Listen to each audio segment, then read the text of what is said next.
your ground and bother. Well, that was absolutely cut.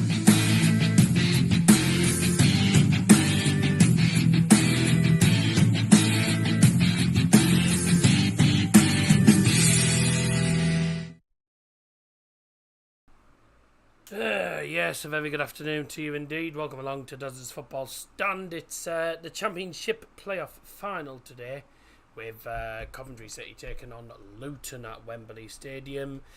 Just in the meantime, Dortmund are winning the Bundesliga as it stands, which is a pain in the backside for Bayern, but, well, they've won it 10 years on the bounce, so, you know, it was inevitable it was going to it was inevitable they were going to lose it at some point, so can't really argue about it. But anyways, enough of that. Onto the Championship though. Big game for both teams today, of course. It's what's known as apparently the 170 million game or something like that. It's worth 170 million pounds or something along that line. But it's a big game for both of these teams, as I don't think either of these teams have been in the Premier League. Coventry City may have been in the Premier League. I think Coventry were in the Premier League back in the day, but Luton I don't think have ever been in there. So I say it'll be interesting to see just what happens. You just see what happens in this game, and of course, well, best luck to both teams. I personally think Coventry will win this. I don't think Luton will win it personally. There hasn't been a goal for Bayern, mate, because I'm watching it. I'm flicking between both games at the minute. And even though Dortmund are losing, they're still winning the league. So that just shows how bad Bayern have been this season. Bottled results, and it's looking like only 2 points for Bayern against FC Köln as well. Yeah, FC Köln supporting Dortmund. Yeah, that sounds about right, that, doesn't it? But anyways, it's going to be a tough one to call, this one, because it's two teams that have been really, really good this season. Coventry and Luton have both really, they've really just come out of nowhere. Both teams have come out of nowhere, to be honest. Go on. Both teams have come out of nowhere, to be honest with you. I don't think many people were expecting these two in the final. I think the favourites were, of course, Middlesbrough and Sunderland. It was Bow and Sunderland were two of the favourites. Were the favourites get in? Oh yes, get in, Musiala.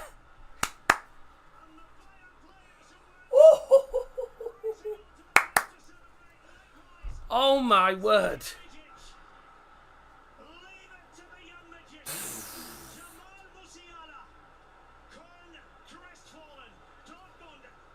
Oh my god.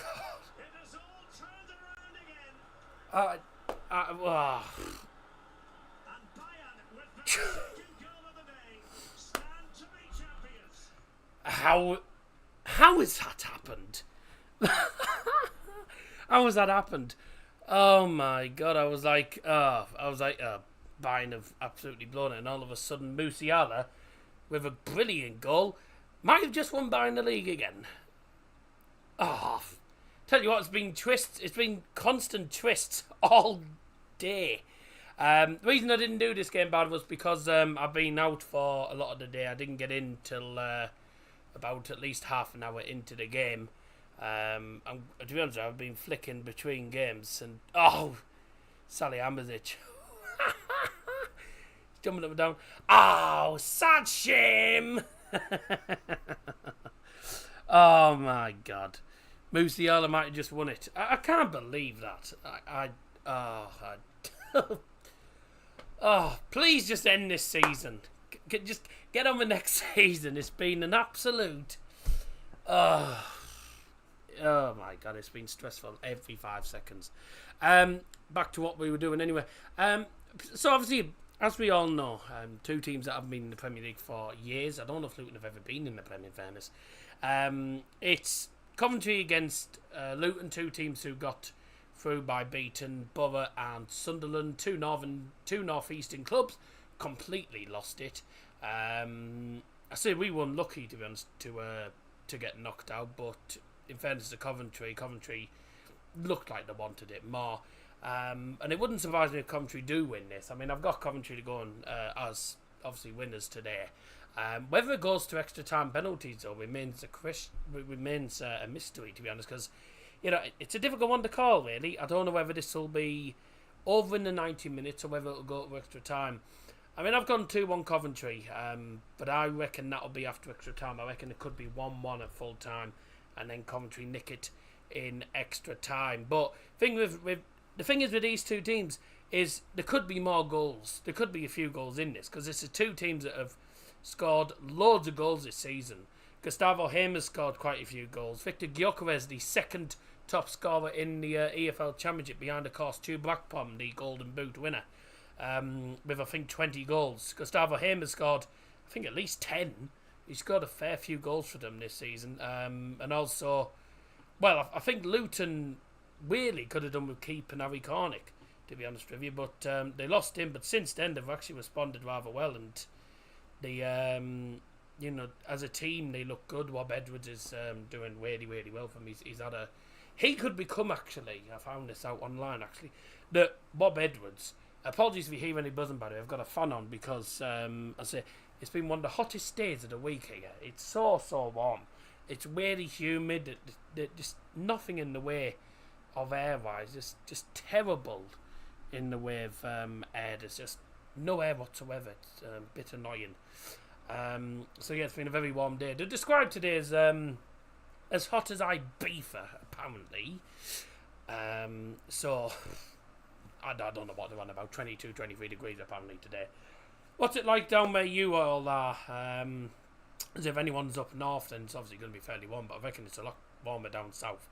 It'll be a very warm day at Wembley, I know for a fact, for both of these teams. So will they struggle with the heat? I don't know. We'll soon find out. Hello, famous. Well, you know. My prediction is 2-1 Coventry. Elliot was laughing at Bayern, not now. Bayern have won the Bundesliga. Good as it stands. Bayern's Liga. Coventry 4-1 from Nick. Fair enough. Sam Binder 2-0. Coventry both on YouTube, so put one on the phone and one on the PC. Fair enough. Dortmund 3 goals on the XG and not even one for Mainz. Well, they've had their chances and they took them. I mean, that second goal they conceded was absolutely dire, by the way. Should have done much better with that. The goalkeeper should have done way better. But it was absolutely hilarious. Bayern's Liga. Whatever. But, Stefan Baumgart is absolutely gutted. Thought this was until 4:45. The game doesn't start till 4:45. The game starts at 4:45. I'm starting before. Bundesliga's so rigged, the defending is appalling. To be honest with you, that's just class from Musiala. Haters will say that it's just too easy. That's too easy. Musiala didn't get closed down. Blah blah blah blah blah blah blah. You know, it's at the end of the day, it was. I mean, there wasn't much that they could have really done, to be honest. Tell the fans why it's called Bayern's League. It's not. Everyone just calls it that because Bayern win the league all the time. Because Bayern are the best team in the league. Dortmund have scored but it's offside. Oh, what a shame. So yeah, the game will be starting very, very soon, actually. In the next 20 minutes. I've just lost the game. Where's it gone now? There we go. 30 seconds for Bayern. Oh my god. Yeah, the game starts at 4:45. So there you go. What a strange kickoff time, by the way. And this is the first of 3 playoff finals this week. So we also have the League 2 final tomorrow afternoon and the League 1 final on Monday afternoon as well. Drop us a like on stream if you haven't already done so. That would be absolutely marvellous. That should be time with. That's time.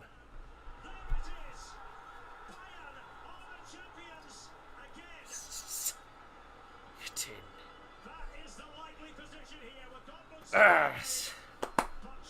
Get in.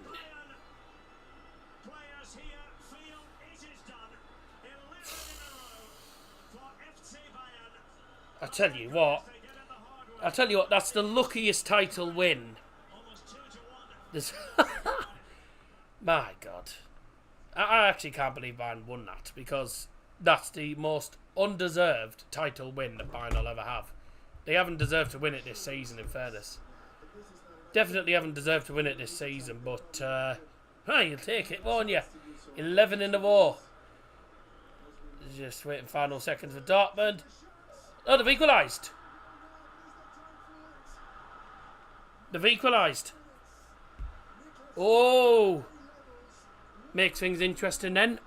I think Dortmund still have to win though. They are in the 96th minute. They've gone over the added time. Dortmund need one more goal to win the league.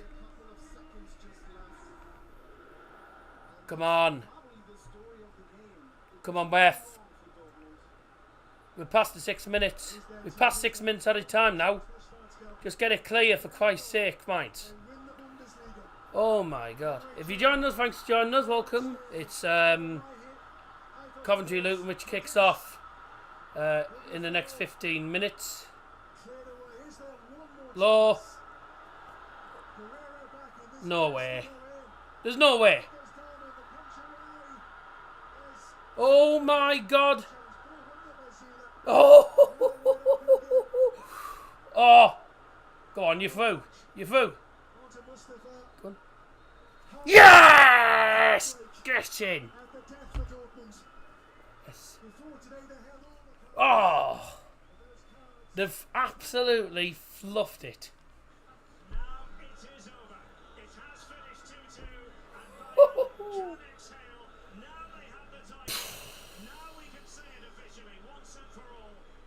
That once again, it's 11 on the bounce. Oh my God. I'll tell you what though, that's the luckiest title win you're going to see, because there's no way Bayern deserved it this season. At all. But I'm not going to complain at all, quite frankly. Anyways, get your predictions in for the match. It is Coventry versus Luton in the EFL Championship playoff final.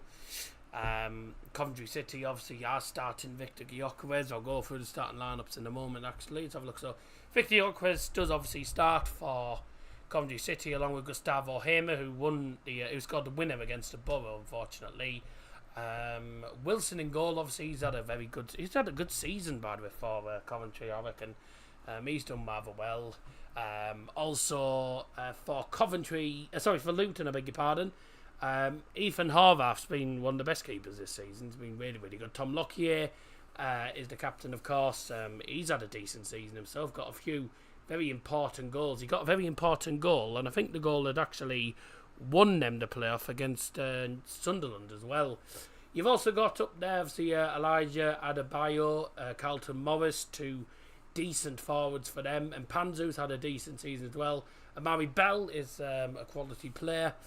They've also got let's have a look. Who else have they got? Oh, Nakamba's done decent. He's been a bit of a pain, in centre mid. It's two teams really that have really good squads. It's two teams full of good players. I'm looking forward to it. Obviously, just a shame Borough aren't in it. However, it is what it is, I suppose. At the end of the day. Coventry Luton, two teams that probably deserve to be in the final. I assume it'll be a good atmosphere. Should be a good atmosphere, to be honest, at Wembley Stadium. Kick-off in less than 15 minutes time. Get your predictions in the chat, of course, before kick-off as well.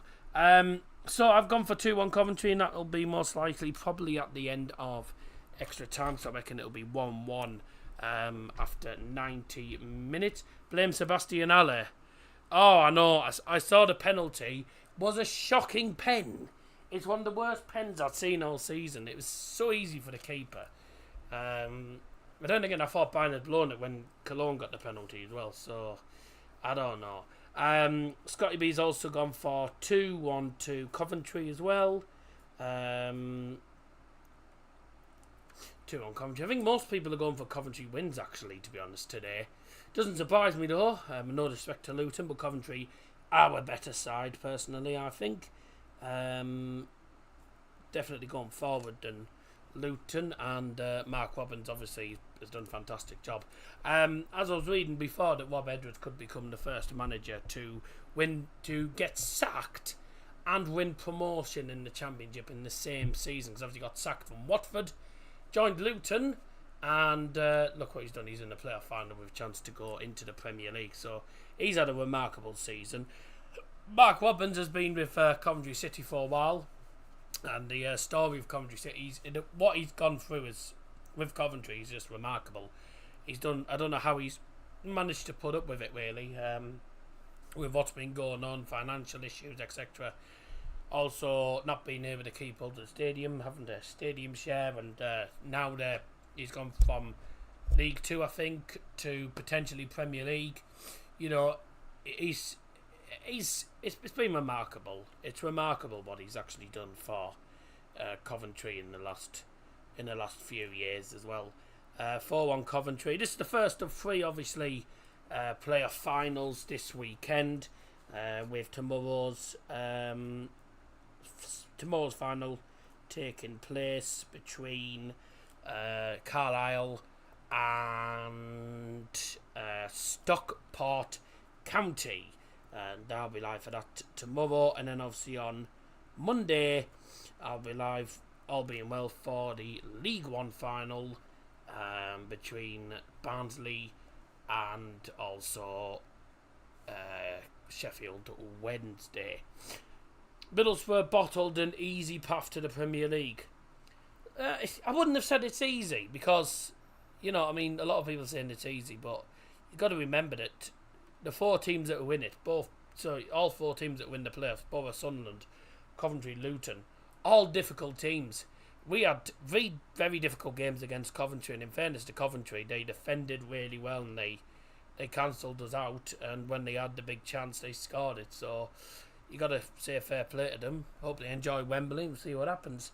Luton, on the other hand, no. I mean, Luton versus Sunderland was a very entertaining semi-final as well, to be honest. So, you know, I was glad that Luton got to the final. Just a shame that Borough didn't get there, but, you know, at least we have another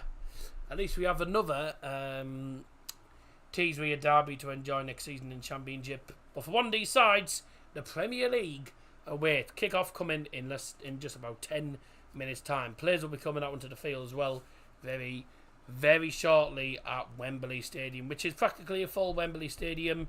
But it wouldn't surprise me if Coventry City have sold more tickets than Luton, and Luton is down the road. So let's have a look here. What's Nick put? Coventry have been. I watched him in 1994. Richard Wright debut, 1-2-0. That's nice. I'm going tomorrow, Carlisle Stockport. I'm in the Carlisle end. Fair enough. Enjoy, matey. Who's the bigger club, Ipswich or Newcastle? Easily Newcastle, mate. Does the winner of this come to the Championship? No, they go to the Premier League, so they get promoted from the Championship to the Premier League. So it'll be interesting to see who does go up and how they do in the Premier League. But I'm not going to lie, whichever one of these teams goes up, I reckon will be one of the favourites to go back down. However, we've been proven wrong in the past, so who knows? Any other predictions in the live chat that I've missed? Not at the moment, so make sure you get your predictions in before kickoff comes very, very soon indeed. Right. Aha. I know, I'm shocked. Jack's just got it. Jack's just messaged me.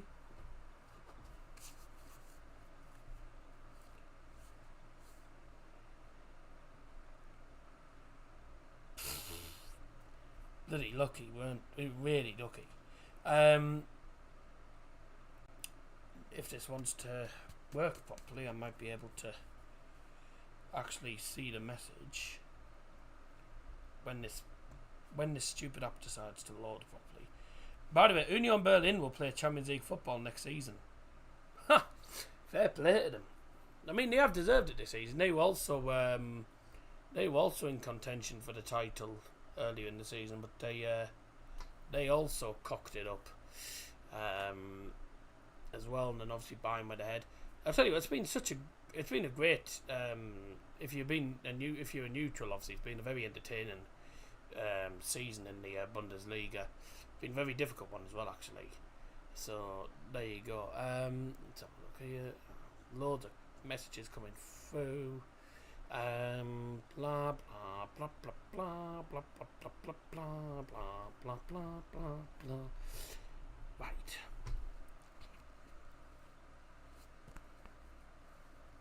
Oh.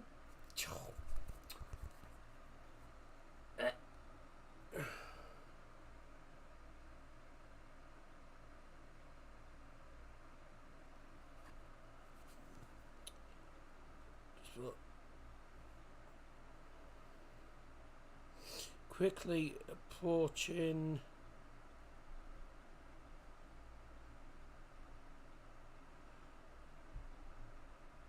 Get predict now.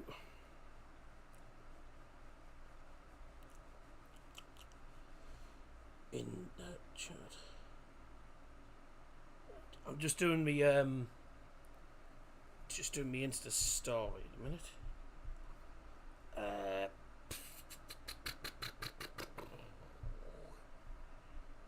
Link.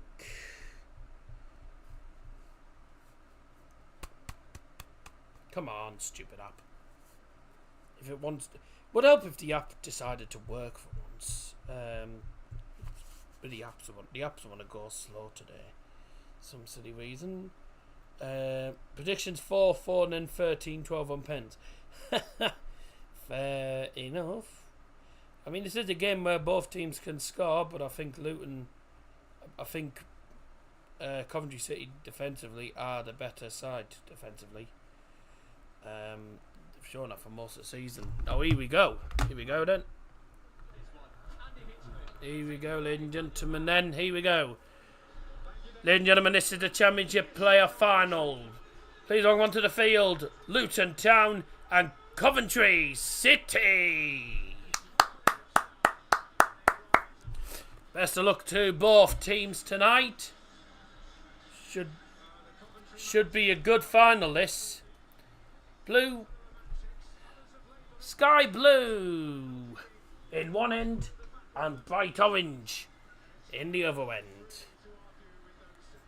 Fairly full stadium. I think both teams sold out practically. I think they sold the allocation out that they were given. So I say, hopefully it'll be good. Should be a good atmosphere. But this will be a new experience for some of the players. Some of the players will have not played at Wembley Stadium. Certainly in a big game of this calibre. It's a massive game, this. And they're just doing the pre-match handshakes with some of the, I think it's some of the Sky Bet and obviously the EFL affiliates. I think it might be the head of the chairman of it's the I think it's the head of Sky Bet and the head of the EFL or the rigged people, whatever you want to call it. So there you go. Right, that's all on there. It is. I shall get back onto here. Give you the one through the lineups in a moment, of course. But as in traditional style, we will have, of course, the national anthem, which will be done very, very soon. Right, let's. If the app wants to work, then I might be able to get back onto the stream. My app is not working properly. 2-1 Coventry. That's what I've gone for, to be honest with you, Grant.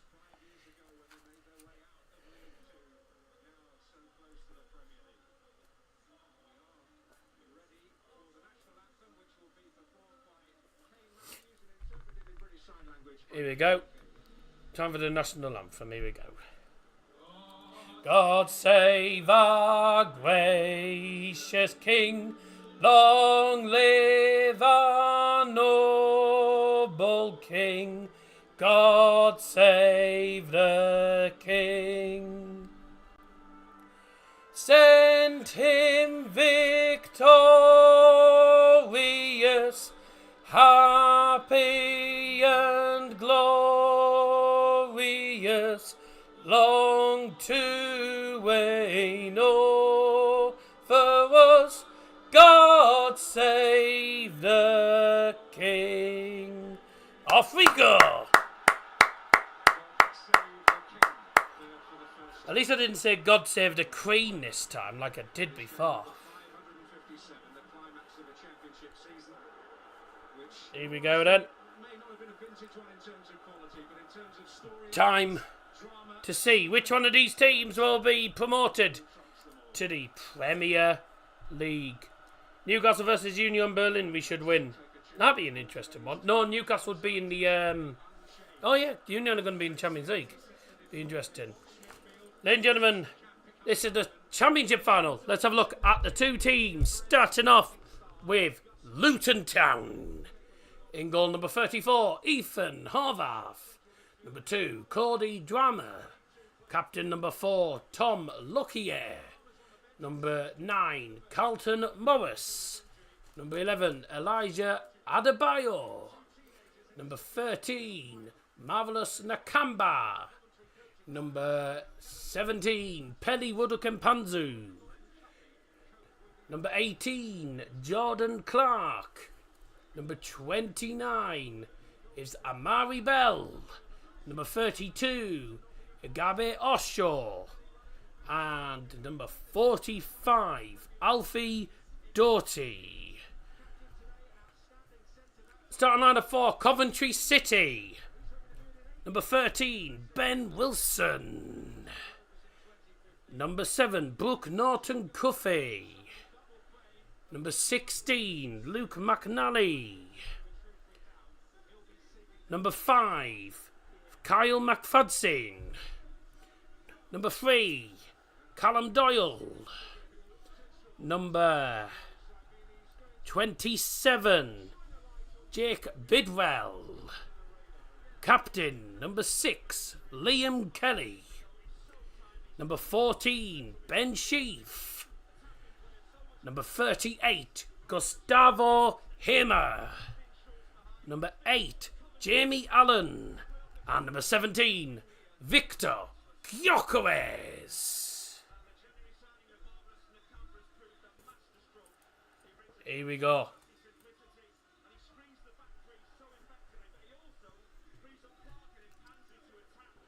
Here we go then. It's time, ladies and gentlemen, for the 2023 EFL Championship Player Final. 90 minutes away from a place in the Premier League. But which team will be going up? Coventry or Luton? Let's find out. Best luck to both teams, and may the best team win. Come on! Here we go then. 2 on Coventry from Grant, 1-1 from Harry Doherty, win on penalties, Luton win on pens. Elliott's gone for 4-4, Luton win on penalties. Get involved in the poll, by the way. I'll have a look.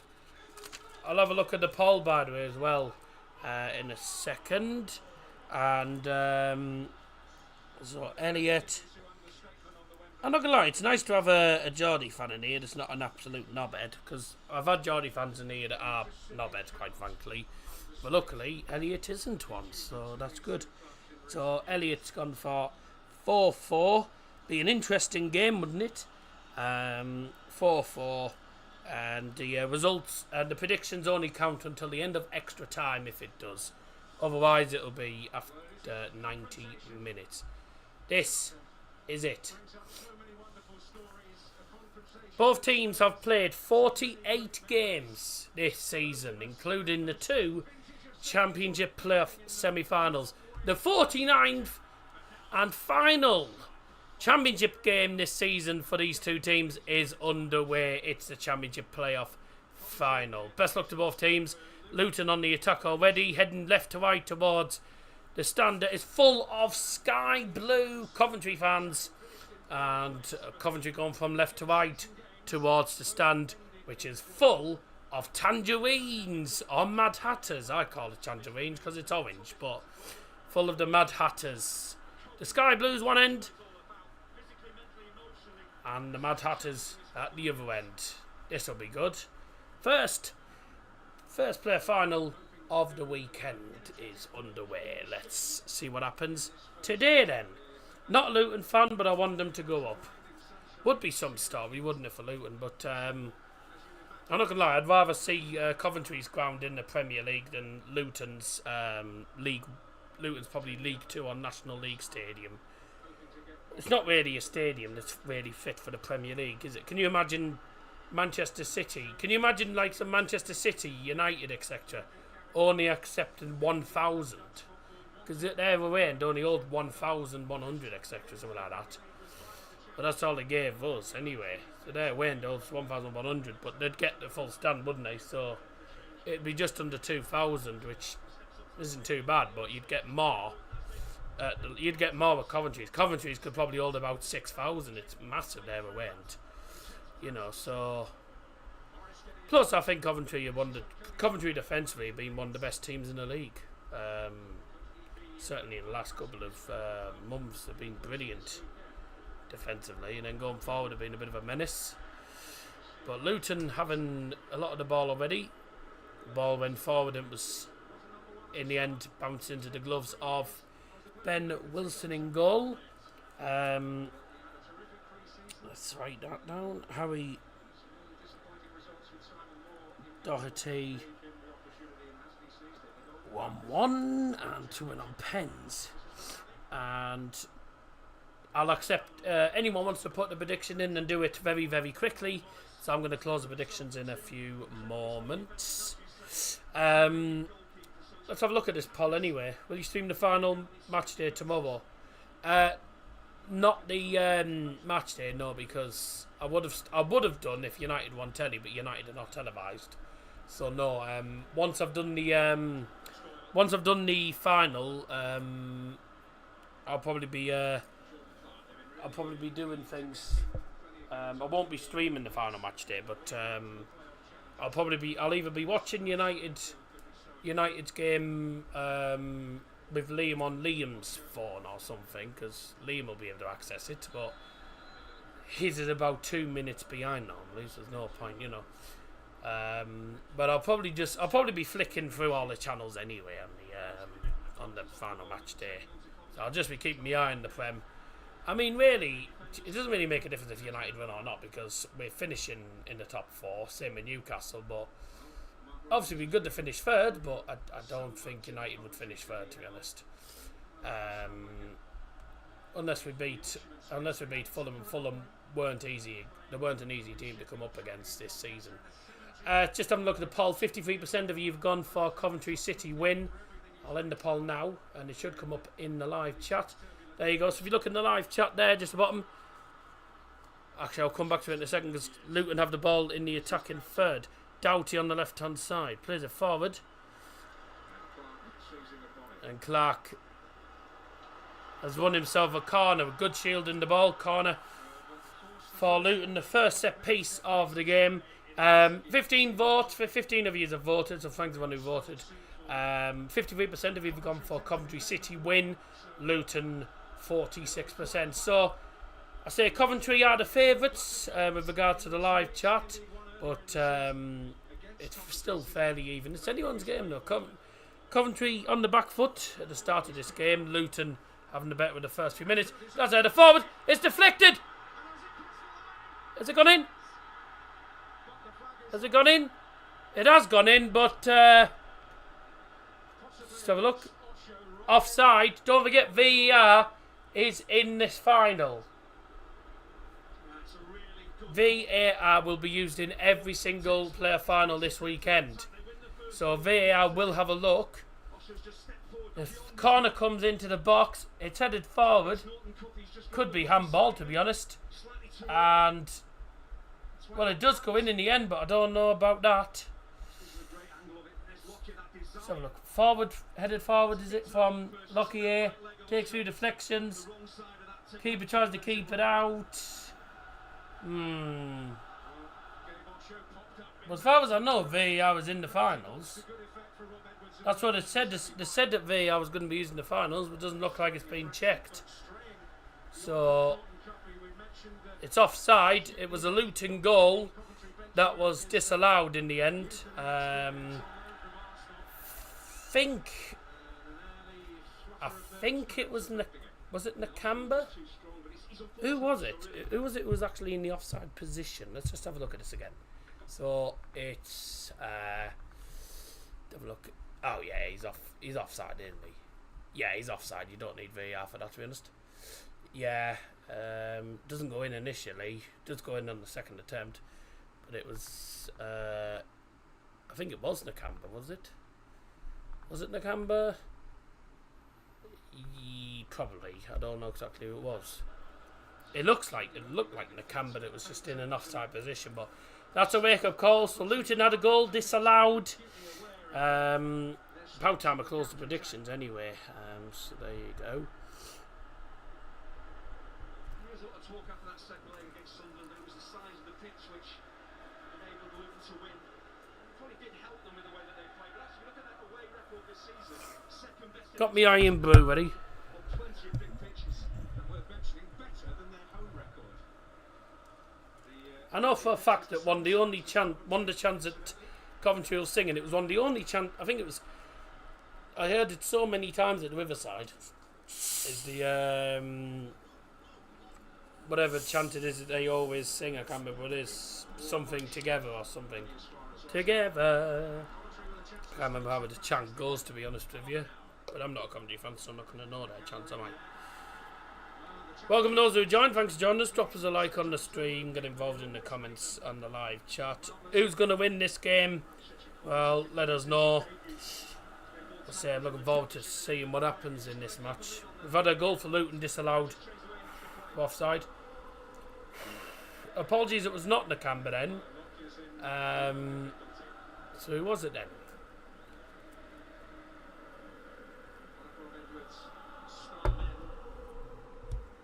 Who was it? Who scored for them then? Who scored for them?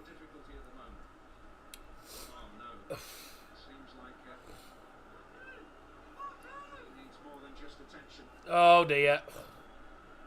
The medics are coming on with the stretcher. This might not be a good sign for Luton. Looking like one of their key players is going to be going off. The bookies favour Luton. Fairs. Disallowed goal. It was Gabriel Oshaw, which was offside. That was the only shot. He only had one shot in this game. So who? Let's have a look. So what actually happened? I didn't actually see what happened. So there's one of the Luton players down injured. He's getting some treatment from the medics. Let's have a look here. It was well, no, there's a Luton player down anyway. Well, what happened? Tom Lockyer. Is Tom Lockyer?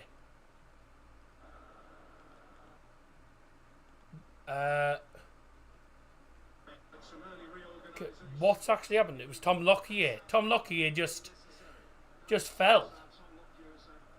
He just fell and then just didn't move, which is really not a good sign, actually. It looked like he'd collapsed, if I'm being honest. A bit of concern for Tom Lockyer. I think I looked at it.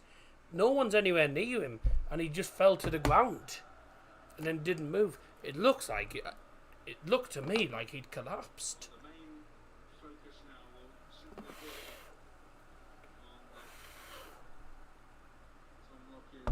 No, and even if he did, that's not something. I wouldn't be putting lol at the end because it's not something to really laugh about. Someone collapsing.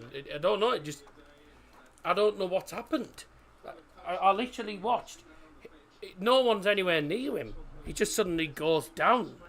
He just fell down and he just barely moved. So, which makes me think that he's collapsed or something. Or he's injured his back, or I don't know, but he just did not move. He didn't move. Bit of concern. I mean, Rob Edwards looks very concerned. Because this is a key player. I wouldn't be putting Lol at the end of that because it's not really funny, is it? For something like that to happen.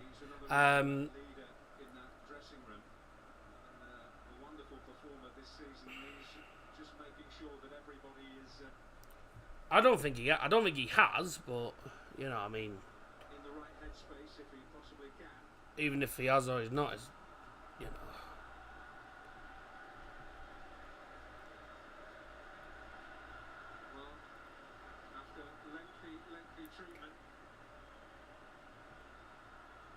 Are we sorted? Looks like Tom Lockyer's match is definitely over. He's going off on the stretcher.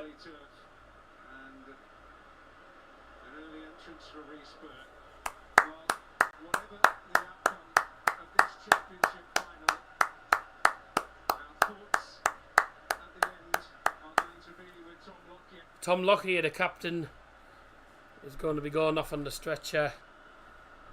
Tell you what, it's not a good thing, that. I mean, it didn't look very good because there's no contact. No one's anywhere near him.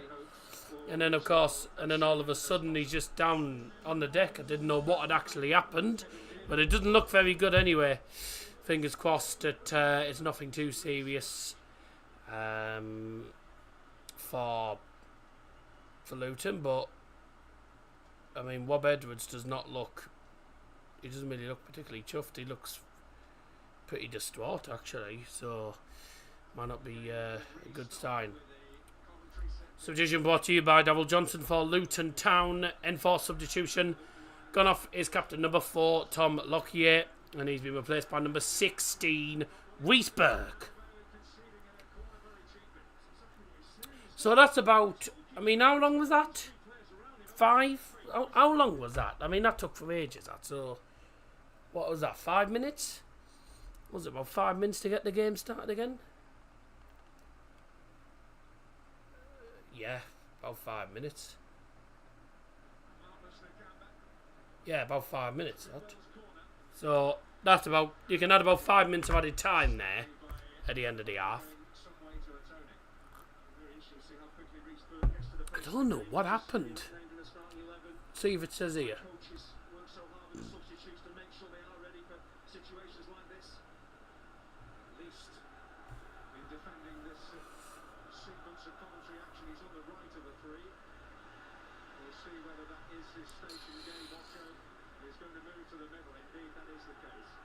Concerning stoppage. Yeah, I thought so.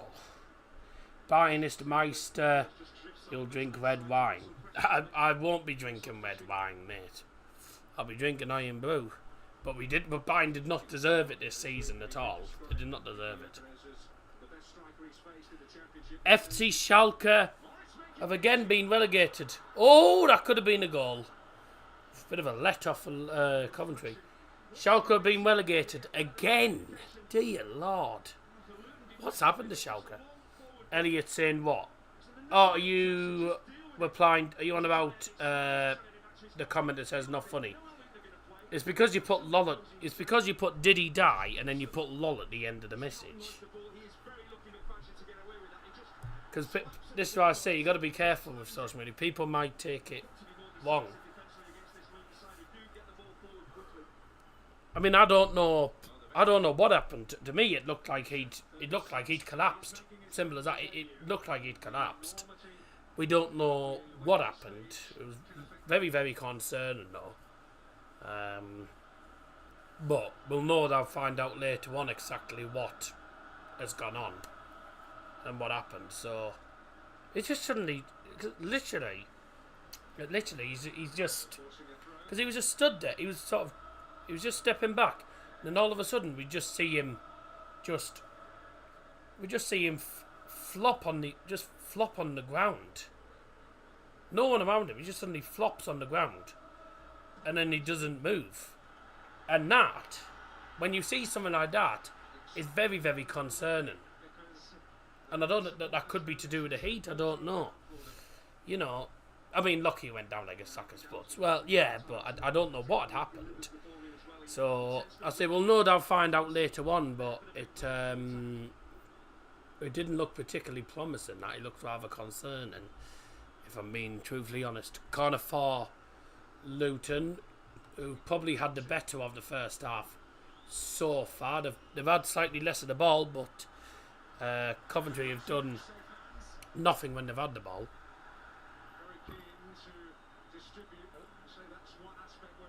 Michael Oliver's the referee for this final, I did forget to mention.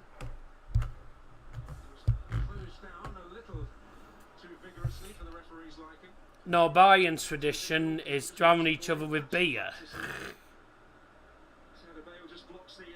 Bayern's is what you class as Bayern's tradition is just soaking everyone with beer, the beer showers, which you'll have probably seen in Köln today. Oh, free kick given to Coventry. Been a bit of a battle, in fairness. I mean, it's not been amazing this final, but it's been a bit of a battle. Luton really could have been ahead, to be honest with you. Hey, Dazza, greetings from California. That's a Borough fan. Hey, hello, mate. Thanks for joining. Greetings from the UK. Oh, from the heart of Teesside, Middlesbrough, of course. Who do you think's going up from... I'm just going to say chunky. I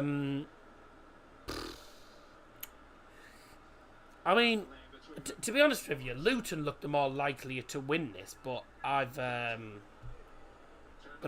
got this as a Coventry win, personally. My friends at the game, Alfie Doughty, got him the tickets. Imagine, Alfie Doughty got him the tickets. Fair enough. Yeah, he went off on the stretcher, and there's about 5 minutes of added time you can add on at the end.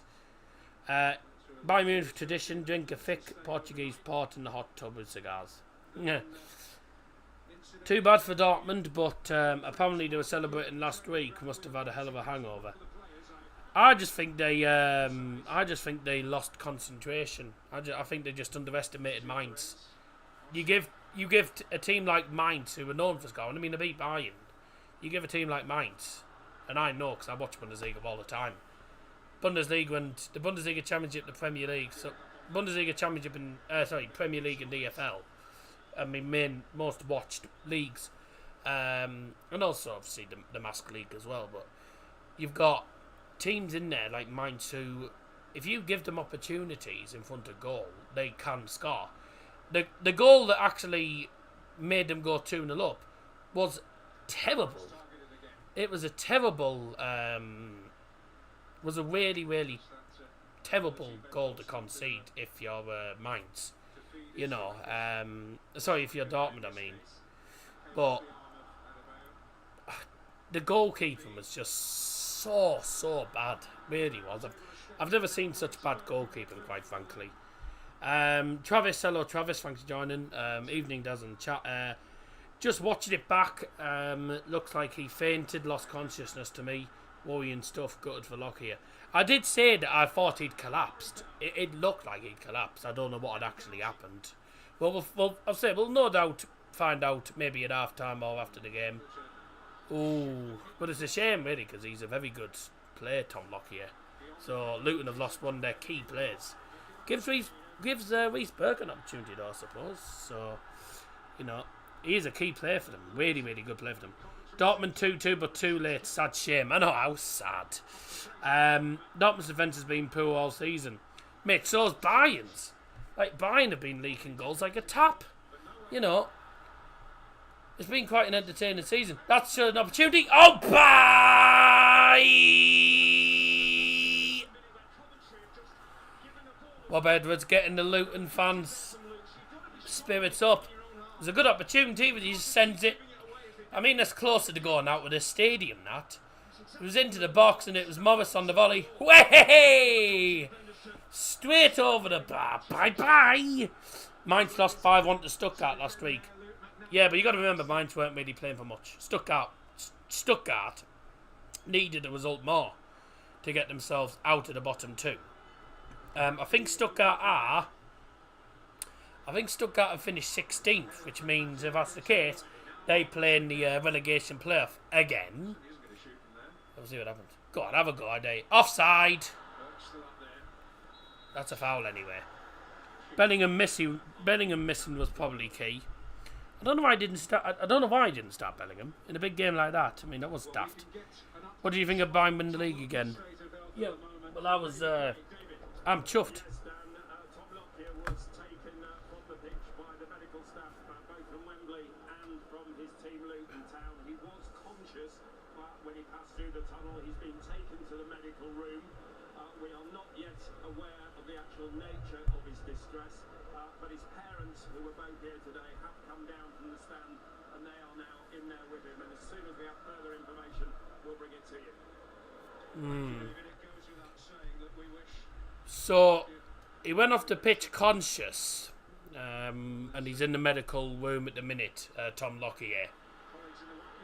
So he probably did. He probably passed out or something. I don't know. I think he passed out or collapsed, but he was conscious when he went off the pitch on the stretcher, and he's in the medical room at the moment. And they don't know. They don't have any more updates for the moment, but they said they'll give an update when they have chance. So that's the latest update on Tom Lockyer. Is he went off the pitch conscious in the end, but they don't know what has actually happened or what the cause or anything else. They don't know. They don't know with regard to himself how things at the minute anyway. So they'll give us updates a bit later on. But that's the latest update for the moment. Chuffed for Bayern, obviously, but it's not really one that Bayern deserved this season. Poor. They came out too slow and couldn't recover. Nah, they were poor. Bellingham had a knee problem. Oh, right. I didn't really know, to be honest. Coventry exploit Lockyer's absence. Well, so far they haven't. I mean, when they've gone forward, Coventry, they've done nothing with it, you know, so far.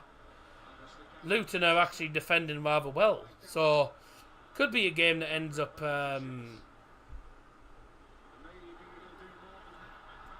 Oh, that could be an opportunity. Here's an opportunity. There's a shot. There's a goal. There's a goal. Luton have the lead.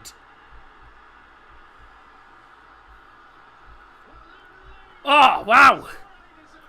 And it's no more than they've deserved. They take the lead, and that's exactly what they've deserved. And it's Clark as well. What a brilliant goal. Just smashed it into the top near corner. Ah, it's a great goal. And Luton have the lead.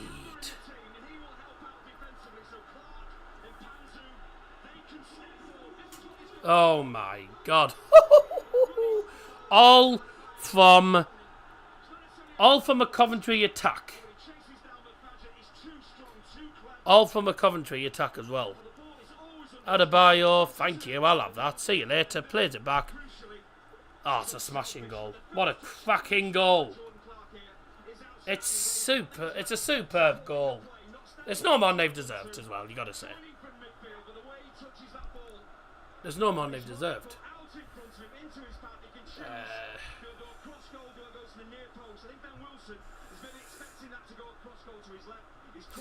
Goal scorer for Luton Town, number 18, Jordan Clark.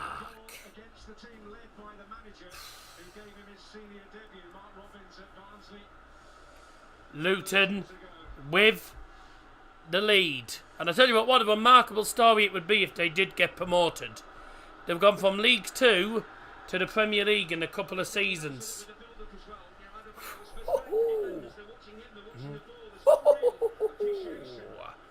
Oh. There. Oh. That's going to be interesting. That's the end of Does Sports News now for the weather. Ugh, no. Luton in front, Tim Pot Ford's in front. It's not more than they've deserved, mate. They've been, bloody Coventry's been poor.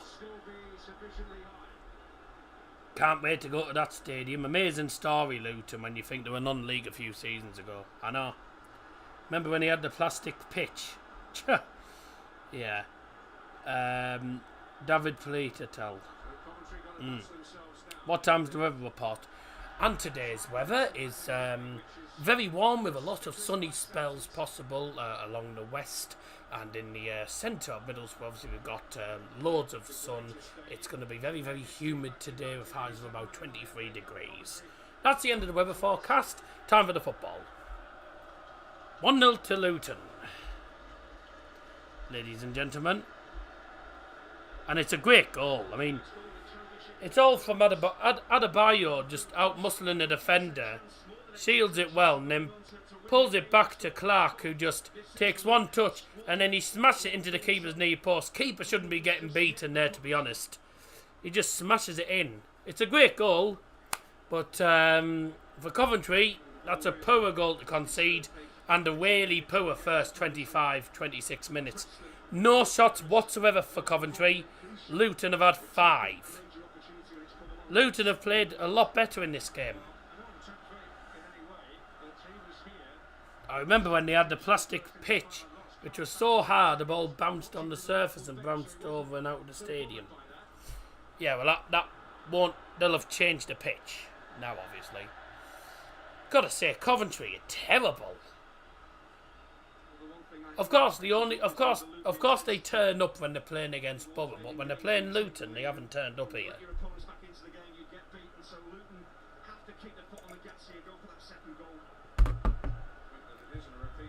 I think Mark Robbins will be looking for definitely a big response. But Luton will want to do it for Tom Lockyer now, because they've lost Tom Lockyer, their captain and one of their key players. They'll want to do for him now, you know.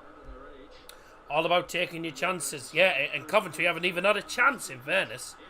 Although there is an opportunity. Hamer trying to get forward. And that's great defending. That is really great defending, that.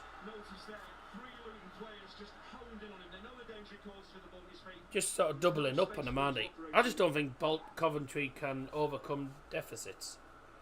I don't know, no, they have done in the past, haven't they, though? Is that a sneaky cider? Hawkstone cider from the Farmer Clarkson? Ha, no. It's my iron brew. Up your nose! And it's also in a Borough glass. You can just about see the logo, can't you?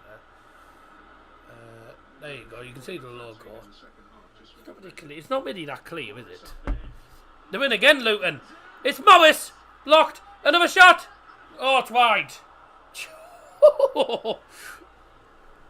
Oh my God. Oh, Coventry are all over the shop.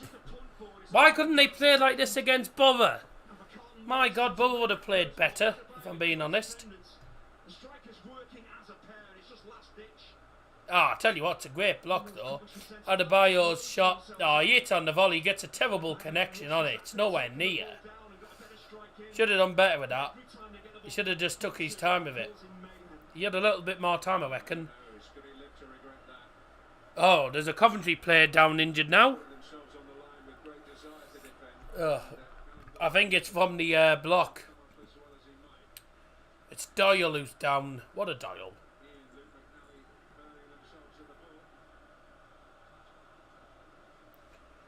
Coventry fans just don't know where to look, do they? They can't believe what's happening. They're showing the goal again here. And it's all from them. It's all from them losing the ball. Should have beaten Coventry at their place. We could have got at least a draw from our place, to be honest, but it just wasn't to be, was it? You know. It's a great all that. I mean, he takes a touch and then just hits on the right hand side. Yeah. As we all know, we also bottled it. Well, to be honest with you, mate, if you I've been a Borough fan for a good few years, and I know for a fact that Borough have an appalling record when it comes to the playoffs. We never win the playoffs. And then we never win at Wembley. There's the Adebayo I remember. Yep. Drop us a like on stream. Thank you very much, everyone who's joined us so far. Great to have your company on this Saturday afternoon. This lovely and warm Saturday afternoon. I appreciate, obviously, it's very, very warm outside, so I think a lot of people will probably be spending their day outside. But thanks everyone for joining us. Will Man United get third? They'll have to play a B team to risk injury. We must stop City winning the treble. That's Manchester United forever. Being truthful, I don't think United will stop them. I think this is the 1 year where Man City will get the European treble. Unfortunately, they'll be massive favourites for the get up. That's a foul anyway. Foul in the Coventry there. Man City will be favourites for the FA Cup and also the Champions League final. So I don't see anyone other than Man City winning the cup, really. I don't see United doing it. If United do it, then bloody hell, fair play. But I'd be surprised if we did. If we did, though, I'd be over the moon. I would absolutely be over the moon. But I just can't see it, can I? I just can't see it. Have you walked the dog? I think it's a bit hot after 7's better.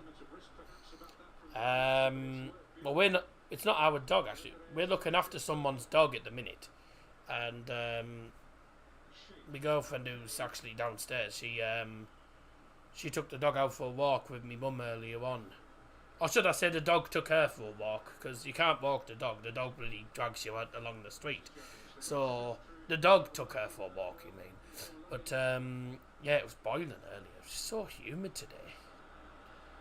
It's such a warm day. So I'm not surprised there's not that many people in the stream, to be honest, who have been so warm. But you know, for those who have joined though, and those who have clicked on the video or the stream and, you know, have tuned in for a bit, and even if you only tuned in for about a minute or something, you know, still goes down as views, I suppose. So what we actually on about 200 views at the minute, and we're still in the first half, so that's not too bad. It's not too bad considering how hot it is today, you know. I say hopefully I'll get. I normally get decent views for the playoff finals. Whoa, wasn't particularly good touch that, was it, from Walton? I think there needs to be changes in how the big teams corner the transfer market. Man City know how to manipulate the transfer rules and FFP and get away because of their lawyers. Yeah, well, that's just Man City for you, isn't it? But it's all money these days, you know. I mean, the prices that people are paying, like 100 odd million for players, is daft. Why is the blue dust or something on the pitch? Nice haircut, does it? I just noticed now. I had my haircut done. I had it done last Thursday, actually. Ball. That could be 2-0. There's a header. Oh dear. Tell you, Adebayo's playing really well. He's playing well. He's not greedy. He's getting into good positions. He's getting his head on it. Also got the assist for the goal. He's not a greedy striker, is he? You know, he's a good player, good all-round player, really. And he's also got an assist to his name as well. But Coventry really need to step it up, either in the next 10 minutes or in the second half, because I reckon if Luton get a second goal, that's good night. Elijah Adebayo, 4 goals in his 4 previous starts against Coventry. Could make it 5 today. Would you swap Ten Hag for Pep?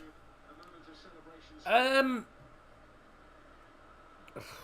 I wouldn't mind having Pep at the club, but thing is, it doesn't. This is the thing with Manchester United, right? It doesn't matter whether you have a top-class manager or you have a bad manager. The board just don't give you the backing that you need. Jose Mourinho did well, and he didn't get a lot of backing. He went with players that he sort of knew and has worked with for. I mean, we had a really good team 2017. He didn't have a lot of backing. The board just don't give a lot of backing to the managers. Ten Hag's not had too much in the way of backing either. So, you know, he hasn't been given too much money with regard to transfers. No, it made 75 million for Anthony. It was a bit ridiculous, but, you know, it's all down to whether you can sign the correct players. Really, it's not down to the managers. It's mainly down to the recruitment. And you look at Manchester City's recruitment, they always recruit better players than Manchester United do. The players that they recruit are always very, very good. Or they recruit fairly young players that can be turned into good players, such as Kevin De Bruyne. You know, Kevin De Bruyne joined from Volvo Wolfsburg in the Bundesliga. You know, look what he's done now. He's now best player in the Premier League. So, you know, it's... I think really, it doesn't matter what sort of manager you have, really. I think it's all down to the recruitment. You know, if you can get the right recruitment in, and if the player can fit in nicely with you, if that player you sign can fit in and gel with the team and can actually suit the style of play, then you're fine, you know. 5-1 City in the FA Cup final. No, mate. Man United are not that bad. I know they were crap in the Premier League against them, but that's at the Etihad. United do not normally win at the Etihad. Beat them 2-1 at Old Trafford, though, so I reckon City will probably win it, but I reckon it'll only be 2-1. I reckon it'll be a tight one. Certainly won't be 6-0 like they did against Watford in the final, but I don't think City will have an easy cup tie. If Haaland and De Bruyne get snapped, then they've had it, really. But Riyad Mahrez is having a really good game. So, you know, they've got really good players. But I say, so do United. United have good players. I'm looking forward to seeing that final next Saturday. But I mean, I hope United win. I just have a feeling City will win it.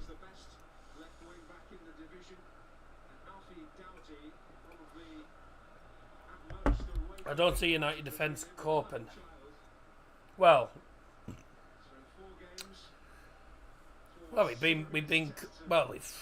be honest, the defence half the time never copes under pressure. It's normally David De Gea gets relied on quite a lot. He's been relied on a lot, but he's made some important saves. So, as I say, I think. I mean, they coped all right against Chelsea, didn't we? But Chelsea were just poor in front of goal, you know. I think it all depends, really. It's really whoever takes the chances. If United take the chances, they'll probably win. If City do, then it'll be City. Coventry are having Luton are having good opportunities. Carlton Morris just latches onto it, but he completely missed that. Didn't get a very good connection. What a great ball from the goalkeeper. Straight to the other keeper. It's a good cross in, you know. It's a good cross, and then... Carlton Morris tries to stick out a boot. He gets a slight connection on it, but it's not a very good connection. Adebayo. And there's a shot from Mpanzu, which was blocked. Luton are playing very, very well in this game. They fully deserve to be leading. They could have been about 2-0 up by now.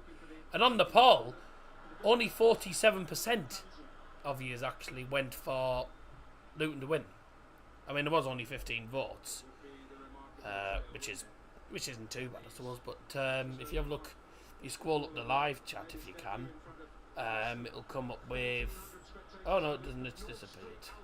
Oh yeah, it does come up here. Coventry, 53%.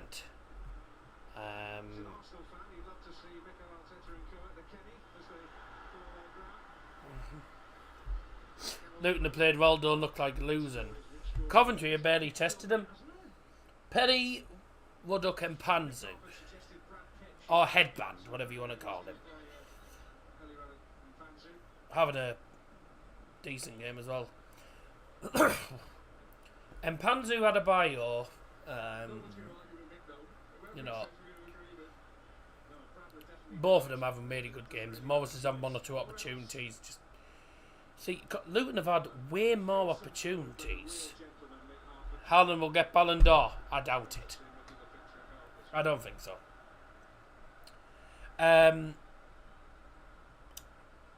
Well, maybe not this year, but maybe next year. I don't know. We'll see. If he does, fair play. To be honest. Let's see if Coventry rely on mistakes. Or let's face it. To be honest, though, I mean, you can't make mistakes against a team like Coventry. You make mistakes and you get caught out.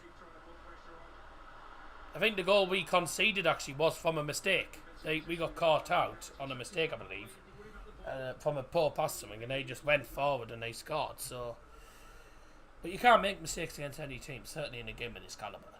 You know.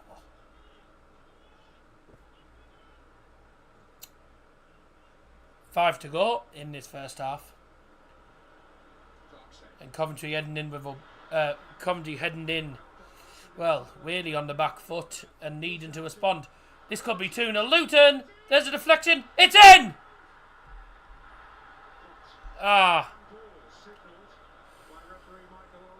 That's a second goal disallowed for Luton. This time for handball. 2 disallowed goals now. Could be 3. This could have been 3-0. This could have been 3 or 4-0. I mean, there's not much he can do now.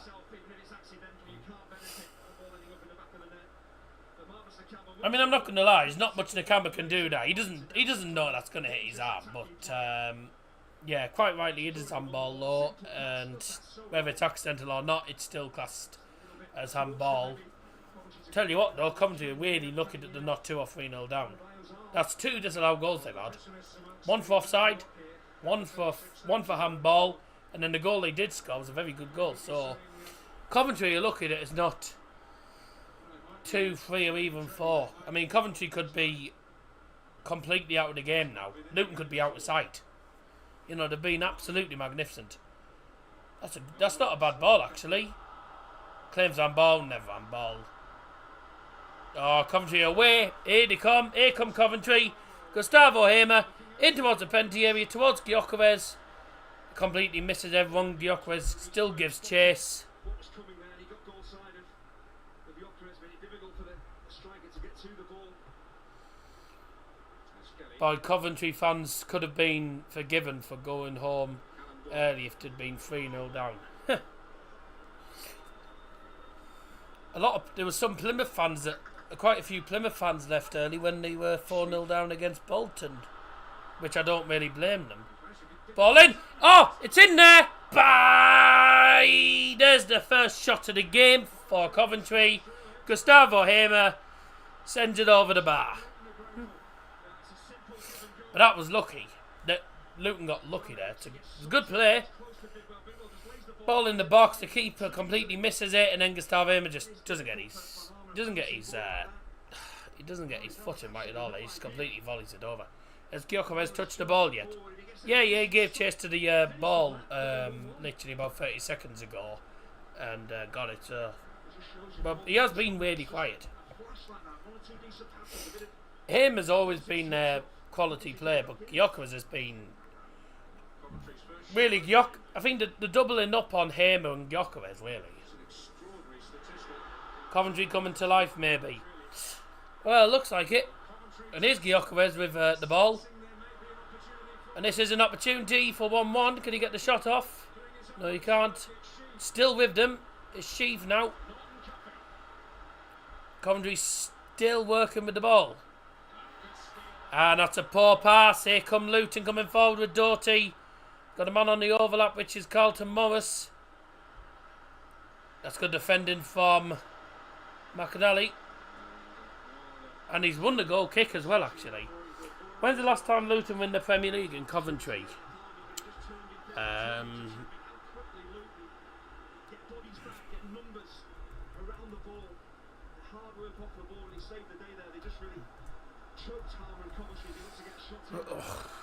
Season history. Yeah, no, I saw about. No, I've never seen Niall Ennis play in person, but I knew he'd gone to Blackburn because some of my mates of mine who are Plymouth fans, like Sir Liam, etc., weren't exactly chuffed by it, but it was one of them things. So the last time Coventry were in the Premier League, Coventry got relegated in 2001. Funny enough, along with Manchester City. They got relegated with Bradford and Manchester City. Bloody hell. They'd been in the Premier League for a while, actually. They'd been in the Premier League, I think, since it first began. Yeah, I think practically since the start of it in 1992. But they got relegated in 2001 with Manchester City. So it's been 22 years since Coventry have been in the Premier League. Luton, I'll have a look in a minute. There'll be a minimum of 8 minutes of added time. A minimum of 8 minutes of added time. Brought to you by Davil Johnson. Doesn't surprise me, to be honest with you, because the injury took at least 5 or 6 minutes. Then there was another injury. Then there was disallowed goals. Tell you what, it's been very interesting, this final, I've got to say. Have it, Wormhair. Let me have a look. So Coventry, Luton Premier League record. Luton's Premier League record.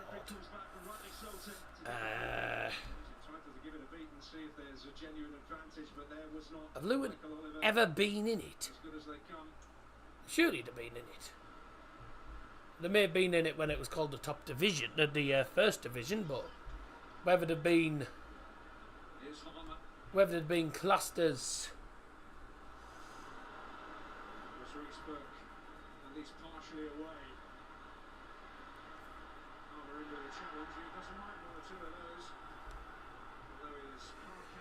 Let's have a look.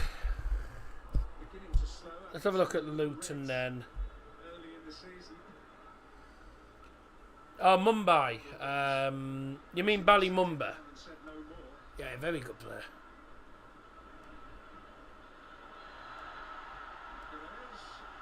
Have they ever been in the actual Premier League?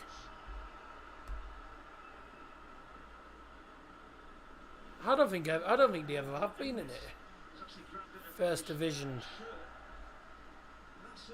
Well, no, Division 1, Division 2 was Division 1, Division 2, Division 3, Division 4.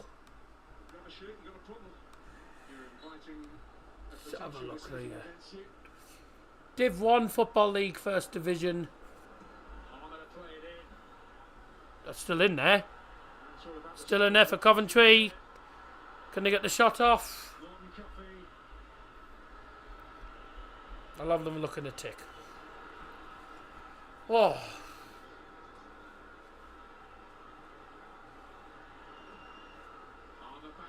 That's a poor cross. Easy for the keeper. Foul on the keeper as well.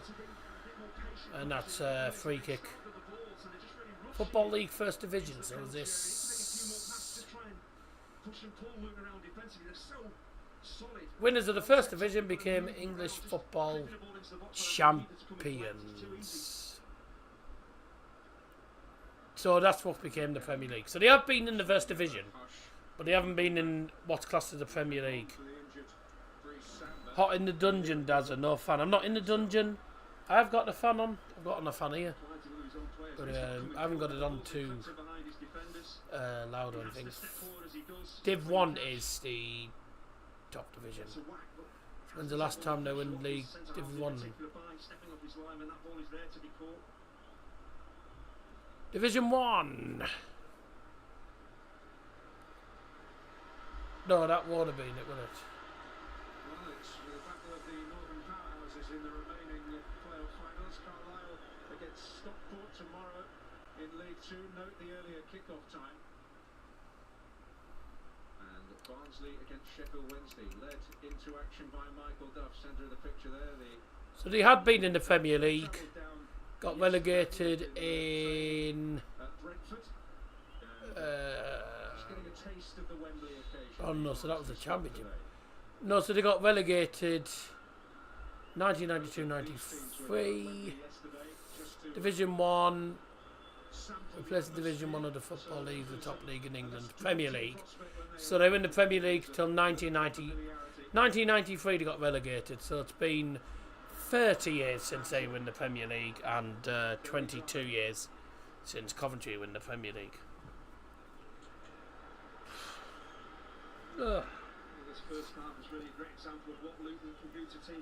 Bloody one. Luton were last in the Premier League in 1991-92 season, actually, before the Premier League was created. That's dad, isn't it? Well, I say my dad'll know more, mainly, won't he? Oh yeah, my dad'll know mainly, won't he? Because Is it? Well, it said he was. It said they were relegated 92-93. So whatever's, I don't know what's right and what's wrong, quite frankly. But either way, it's been about 30 years since they've been in the Premier League, and they could get there today. Mate, you're making me feel old. Ice lolly time, lol. Yeah. You wonder if some big clubs will poach Luton's players. You mean will approach? You mean not poach? They're not eggs. Approach. I mean, I reckon some clubs. I reckon there'll be a few clubs going after Luton players, just given how good they've been this season.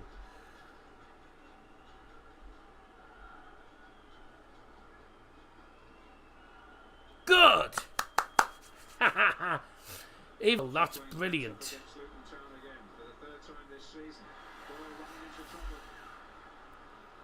Too right and all, because they've been absolutely awful for Bayern. Oliver Kahn and Hassan Salihamidzic have been sacked by the Bayern board. Jan Christian Driesen will now take over as the new Bayern CEO. Is your dad a DJ? What kind? DMB? Skank? What? Jungle reggae? No, it's just any music, really. I mean, we're mainly into the 70s and 80s, really. I'm a 70s, 80s person. Mainly because majority of my family are 70s and 80s fans. I'm not a massive fan of some of the up-to-date music. We are into the final minute of added time. 8 minutes were indicated. Mainly because of the concerning stoppage and the enforced injury for Tom Lockyer. Luton have the ball in the penalty area. Get up. He's trying to get a pen for that. That was never.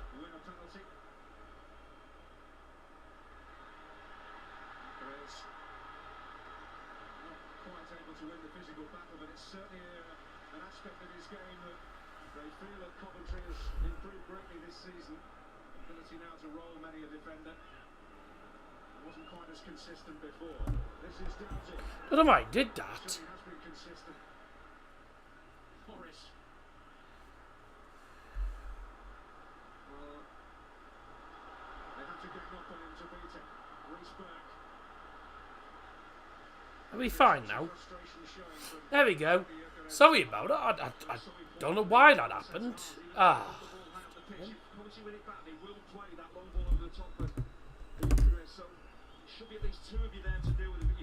don't know why it's doing that.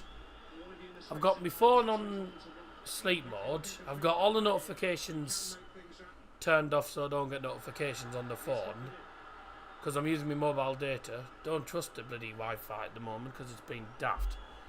They may have gotten rid of Tuchel as well if Dortmund did the job. The biggest mistake they made, and I'm glad that Salihamidzic and also Oli Khan have gone, because they were the ones who got rid of Julian Nagelsmann, which was such a big mistake, because Julian Nagelsmann didn't really do anything wrong. He was doing well. And then I think we lost 1 or 2 games and they sacked him. Thomas Tuchel's not been that brilliant. The half-time whistle has gone in, gentlemen. It is 1-0 to the Mad Hatters at the halfway point. Let's have a look. So, yeah, Coventry City. Last time Coventry City got relegated in 2001 in the Premier League. The same season as Manchester City and Bradford both got relegated with them in the into the Championship. That's hilarious. All before royal money. Would never happen nowadays, would it? So let's have a look at the half-time stats, and I guarantee Luton have had about 1 million shots compared to Coventry's probably 1. Oh dear, very tight first half. None on target for Coventry, and 10 shots, 3 on target for Luton. Don't forget, Luton have had 2 disallowed goals as well, and have also lost their key centre-back. There you go. The big heating bow is melting the Wi-Fi. Don't like Tuchel. Think he's all about him and not the team. To be honest though, Tuchel did really well for Chelsea though, didn't he? He was really good for Chelsea. But when you're at a team, like Bayern, the standards and the expectations are so high, and I didn't think he was gonna. I just didn't think he was a good enough manager. But if he stays on to next season, then fair enough. We'll see what happens. But things have got to improve next season. Tuchel's the worst manager in Bayern history, says Gary Neville. I mean, the worst thing they did was getting rid of Julian Nagelsmann. They should never have got rid of him. Because from there, Bayern did not look like winning the league. And then obviously a late goal from Musiala. Once again, I think that's like the second time Bayern have won the league in the last minutes. You know, they won it against Schalke. Won it last minute, I think, off Schalke, if you remember. Back in the 90s, I think. And that's the 33rd title for Bayern, which has been won. And it was because of Musiala. So that's brilliant. Big sigh of relief for Bayern, though. I'm still amazed that they actually won that, because they didn't really deserve it this season.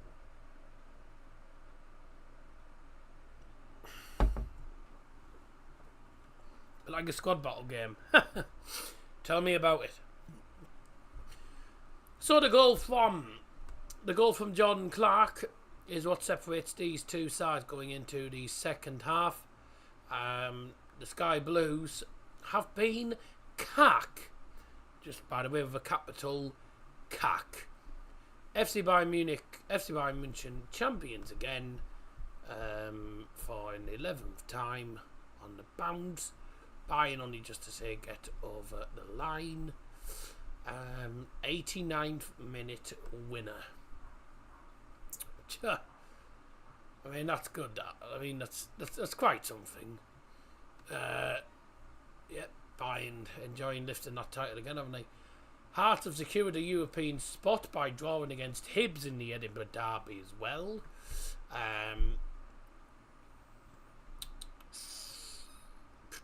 Haaland wins Player and Young Player awards. Really? You're telling me Erling Haaland's won the Player of the Season and the Young Player of the Season award? Really? I mean, probably voted by Manchester City fans. That's ridiculous. Whatever. Big games in the Premier League tomorrow, of course. If Everton win tomorrow, then that means that both Leeds and Leicester City, regardless of whether they win or lose, will be relegated to the Championship next season. It's going to be an interesting season next season, actually, because obviously we've got some good teams coming up and down. Plymouth, obviously the champions of League One, won't be the easiest of games, certainly for Borough.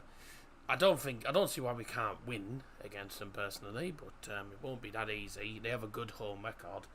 And also we got Southampton coming down.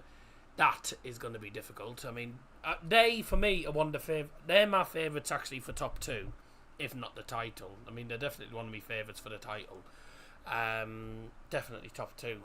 I mean, it's difficult to say really, because if Leeds and Leicester both come down, then they'll be big favourites for the top six, obviously. Certainly Leeds, because they've been in this league many times. So, but be interesting to see what actually happens, to be honest with you.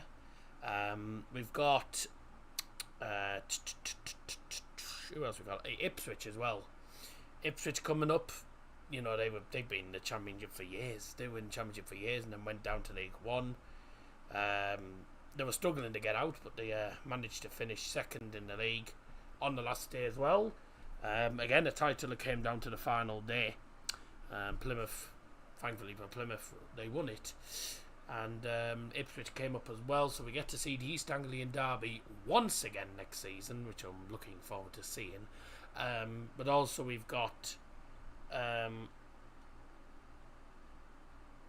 thought he was disagreeing with a point I was saying there. Never mind, I'll have a good minute. We've also got we're still awaiting, obviously, confirmation as to whether it's Leeds and Leicester coming down. I reckon it'll be Leeds and Leicester because I think Everton will beat Bournemouth. With regard to League One, though, it's either Barnsley or Sheffield Wednesday. Now, my favourite's obviously my favourite is Sheffield Wednesday to go up. I've got Sheffield Wednesday to go up. If Sheffield Wednesday come up, you know, it's another big ground for.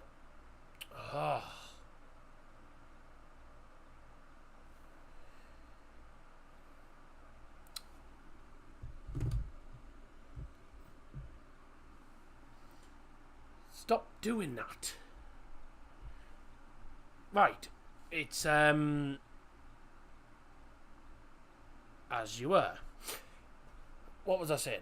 It's difficult to decide to say what happens. Say if Barnsley come up, then realistically they'll go back down because they always go up and then down from League One and go down from Championship again. If Sheffield Wednesday come up, then they could really finish mid-table, depending on who they get in. Again, Sheffield Wednesday is always a bit of a difficult team certainly for Borough as well in the past. So I'd say it's going to be a difficult season next season, but I am looking forward to it. We've got some good teams coming up. As it stands, we'll be playing Coventry again next season. They'll be wanting to get top 6, but I'm not going to lie, I don't know if either of these teams will get top 6 next season, whoever stays down. I don't know if either of them will get top 6 again. They certainly won't get to play a final again, I don't think.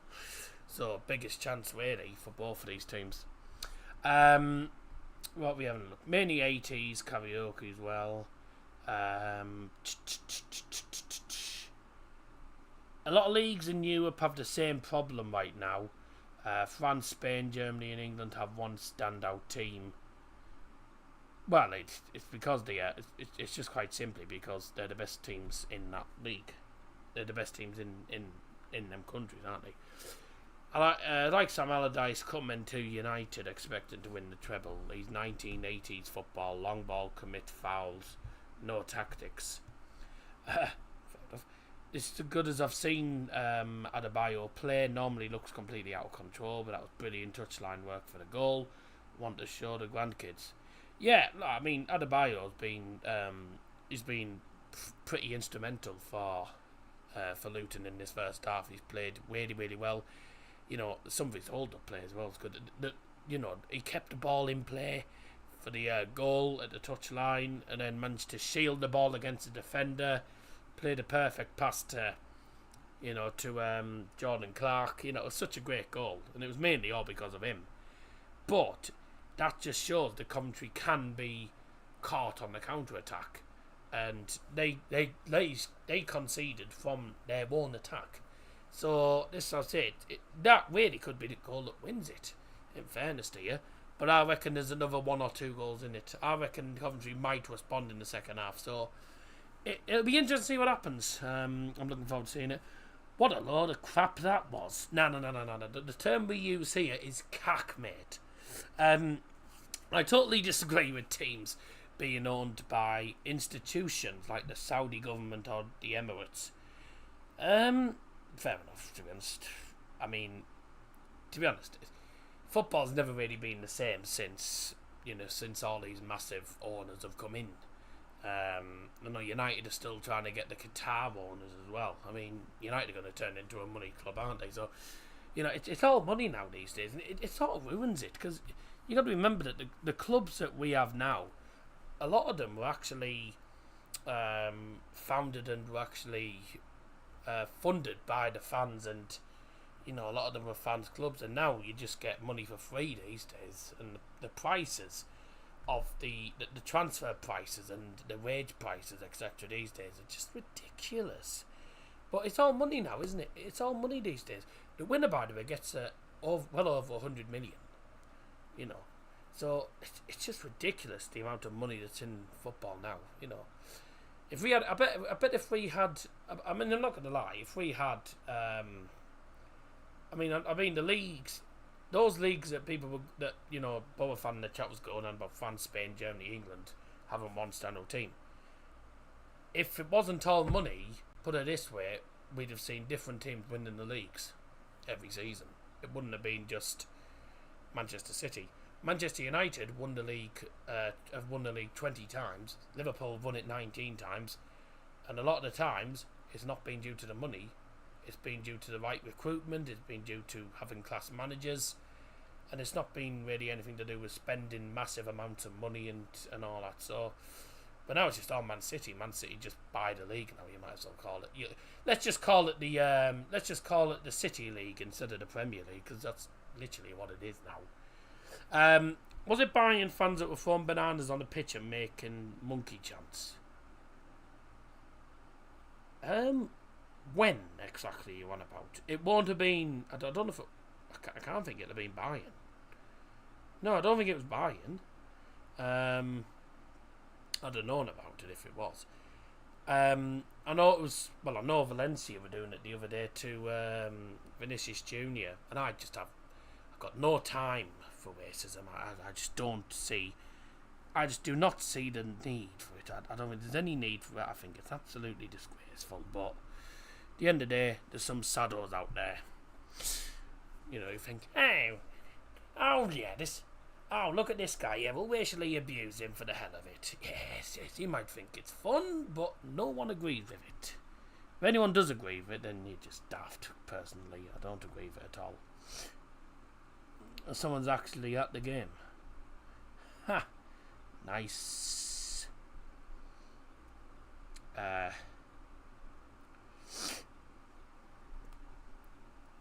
Utility Kids Cup final earlier. Woo-hoo-hoo.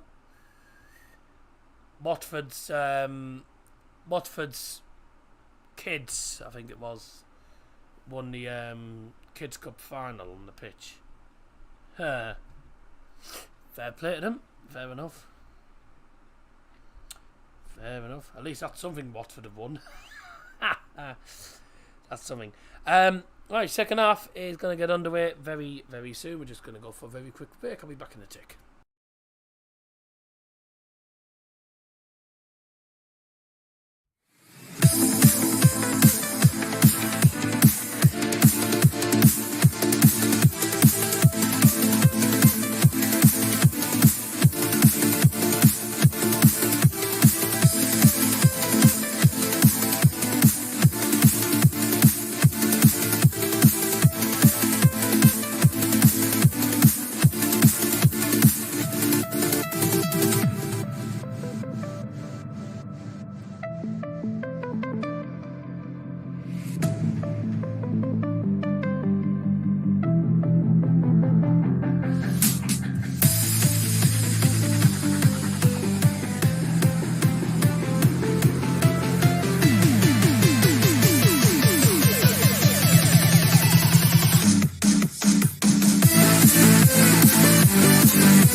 Time for the second half. Welcome back.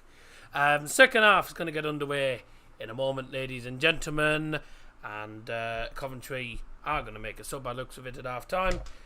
Coventry need to get themselves back into the game. Otherwise, it's going to be Luton heading to the Premier League. 45 minutes to decide it. And if it's not decided, if Coventry get themselves back in the game and enter the draw, we go to extra time. So let's see what happens in this second half. Here we go then, time for the second half.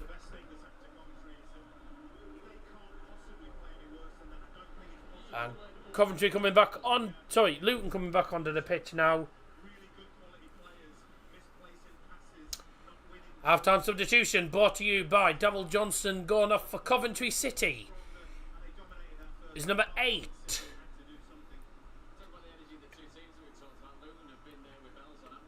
Jamie Allen. Coming onto the pitch is number 24, Matt Godden.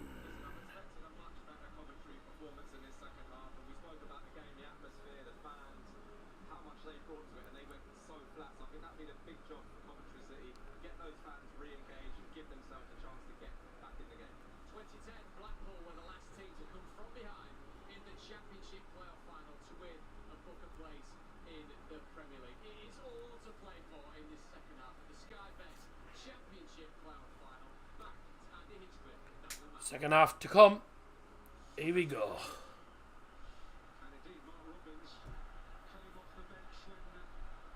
Second half is underway. Coventry really need to step up in the second half. And if you just joined us again for the second half, welcome back. If you joined us for the first time today, thank you very much for joining us. And a very warm welcome to the stream. And don't forget, of course, if you were in the stream at half time, thanks for staying. Drop us a like on the stream, that would be absolutely marvellous. Thank you very much indeed. Let's see how the second half goes. Matt Godden's come on as a sub for Jamie Allen, of course, at the start of the second half.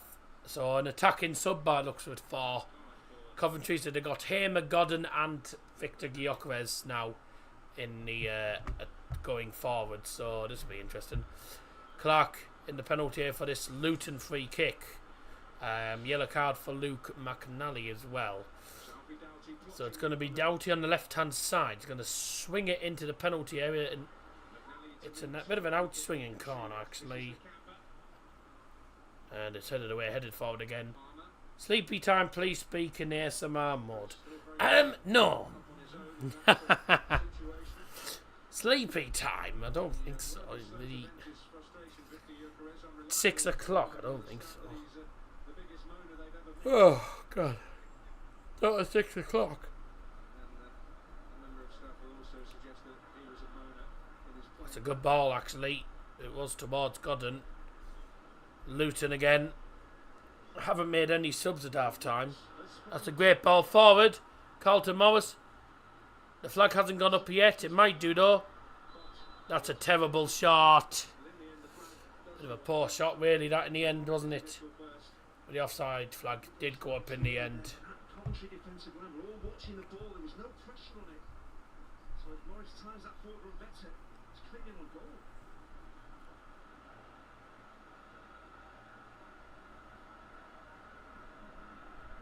Good ball. Back to the keeper. Yes, sensible. Oh, Hamer's going to put him under pressure. Oh, my word. I tell you what, Ethan Horvath almost messed up. The back pass, wasn't it, with enough power though. Horvath just about gets to it. Tries to tap it back to the player. And he hits it with nothing in the way of power. And Gustavo Hamer's just sliding in. Gets the ball, goes off for a goal kick. On another day, that could have gone in the net. Could have gone in the net on another day, you know.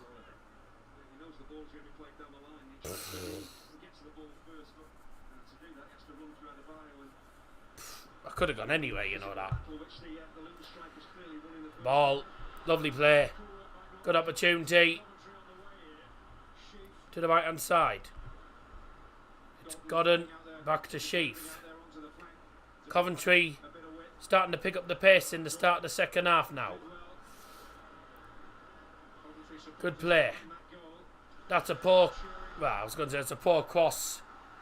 It was blocked anyway. Now for a corner.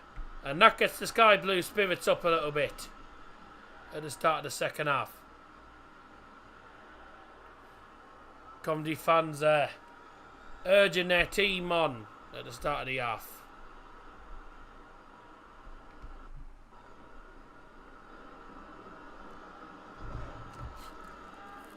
Hello, yeah.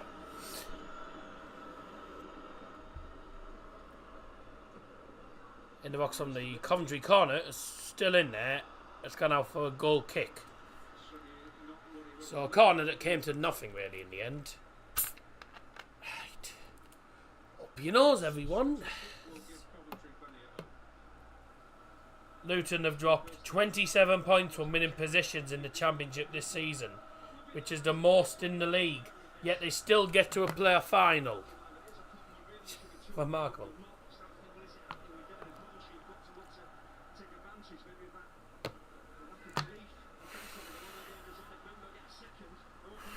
Oh, mistake!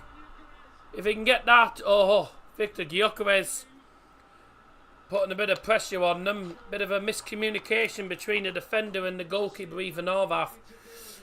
And Gyökeres got onto it, but it just went away from him, and in the end, just about cleared away by the Luton defender. And that's a really poor pass. That's a throw into Luton. Tell you what, Horvath has had a bit of a bad start to the second half. Not only did he make a mistake, which he got put under pressure by Gustavo Hamer and almost could have conceded. A mistake between him and Osho, I believe it is. Just no communication. Osho doesn't even. I don't even think Osho even knows that Gyökeres is there. You've got to be keeping an eye on your surroundings as well. That was poor. Really, really poor, that.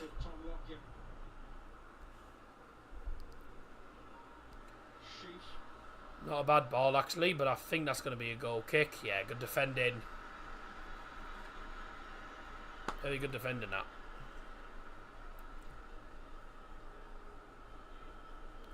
Welcome back if you're just joining us again. Rob Edwards could become the first manager to get sacked and also win and also gain promotion in the same championship season.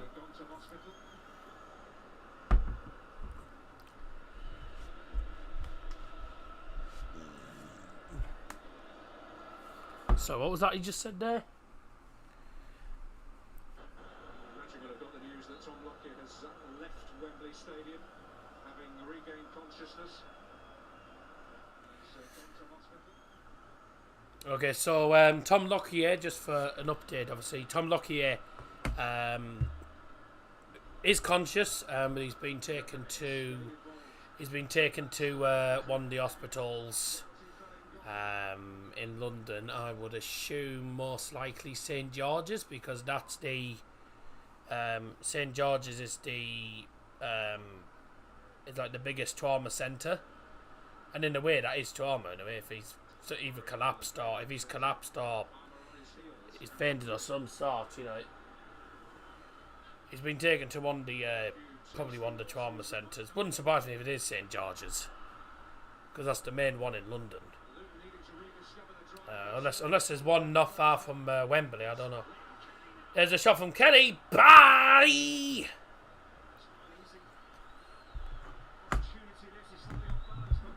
Put a shot in the end, really. Coventry starting to really play better in the second half, but they're still wasting chances. Liam Kelly gets the ball, just leans back, gets his foot underneath. He sends it high, wide, and not very handsome.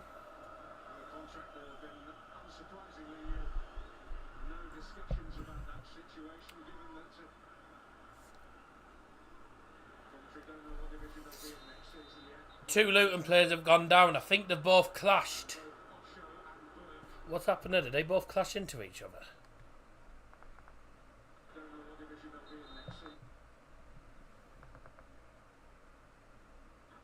What happened there? Both clashed into each other.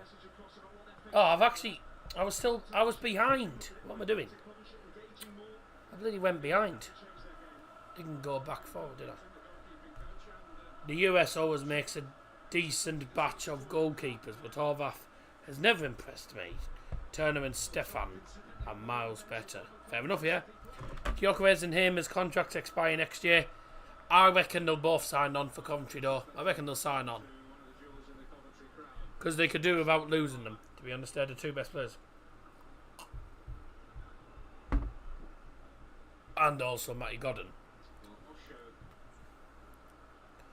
Well, Burke stood off the pitch, but I don't know why they brought the stretcher on. He wasn't going to need it. Osho as well, and Osho and Burke, I think it was, both colliding.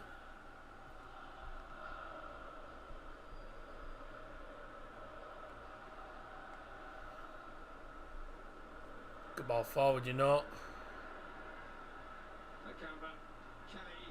There's an opportunity. Can Victor Gyökeres make anything of it? Oh dear. Those are the only top class American keepers. I mean, one of the best American keepers of all time, really. Tim Howard. I think Brad Friedel as well was American. But you're not going to see any goalkeepers of sort of like that calibre anymore.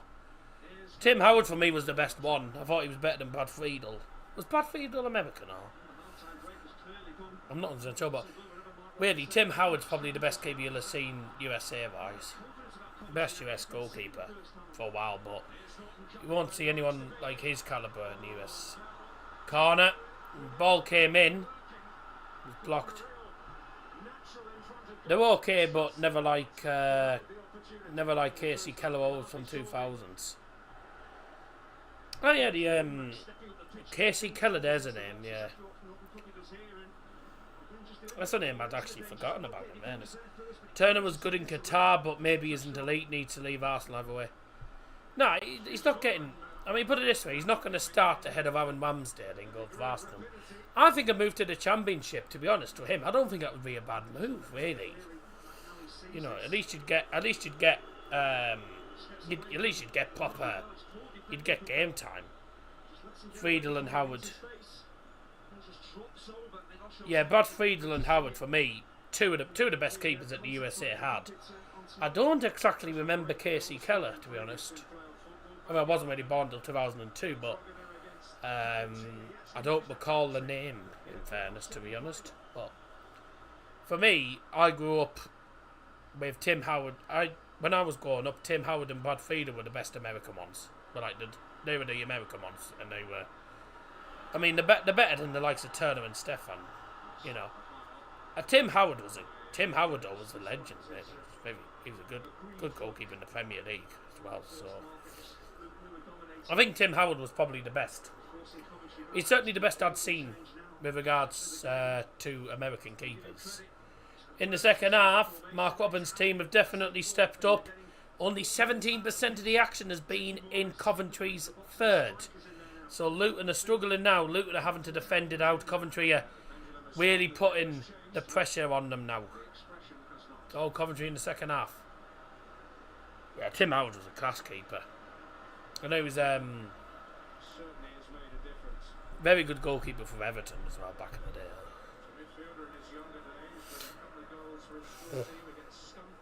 But now it seems to be all the Brazilian ones are top class.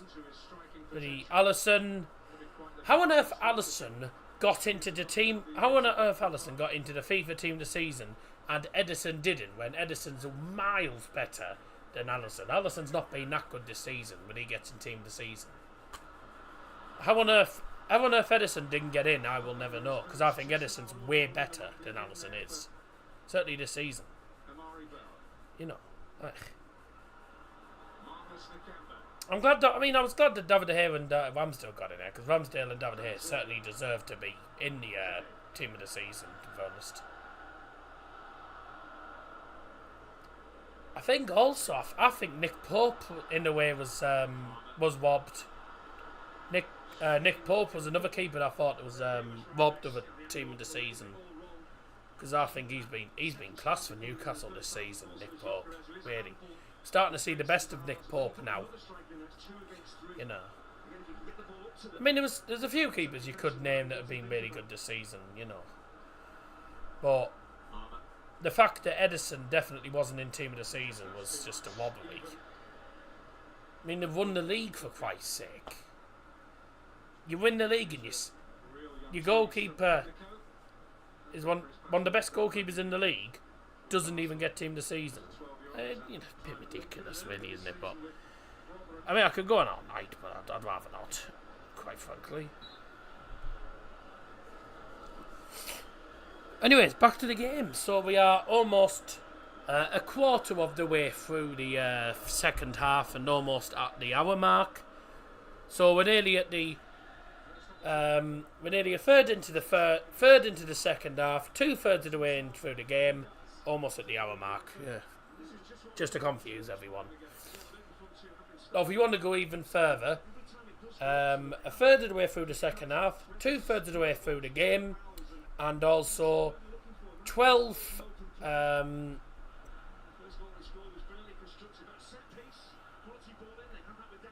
18ths of the way through the of the way through the game. Try and work that out.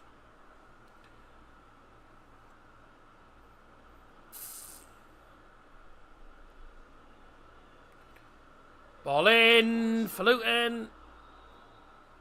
not a particularly great connection. He's actually given a free kick against Morris. Didn't see how that was actually a free kick, to be honest. I mean, he was up against Morris, wasn't he? I don't know if that's a foul or not. I think that's soft.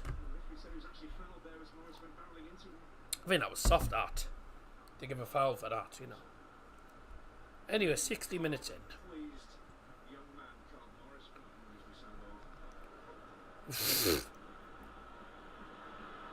Oh, could be. Ooh. This time, Harvath definitely gets the ball in his gloves this time. He's got his balls. Got the balls in his gloves. He's got the ball in his gloves. That sounds so wrong. That sounded so wrong. Despite Coventry's improvement, with only a late substitute last year, they can all back. He's not had to play a starring role yet for Luton Town. No subs made by Luton, by the way. Coventry's improvements and refinements at the start. Coventry have done well in the second half. They just cannot find that equalising goal. But the Coventry fans haven't given up. Coventry certainly haven't given up. They're going to battle all the way. Ah, he clicked. Free kick given to Cov.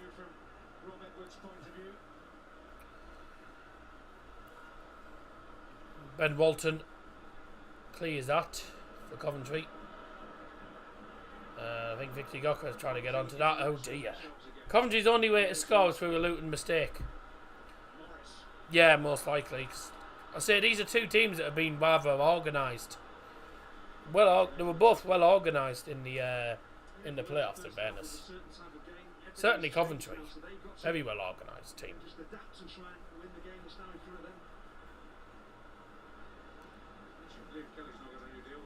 I don't think Victor Gokras has even had an opportunity in front of goal in this game. Been so quiet. He's just been. They've just nullified him, haven't they? Really.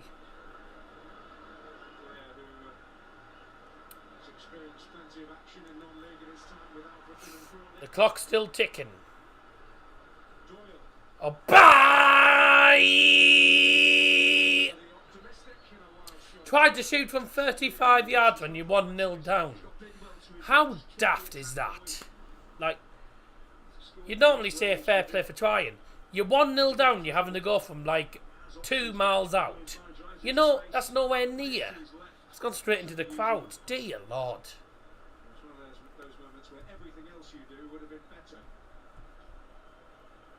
Been there many times.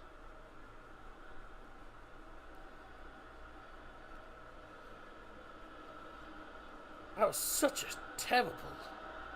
He hardly had a sniff against us.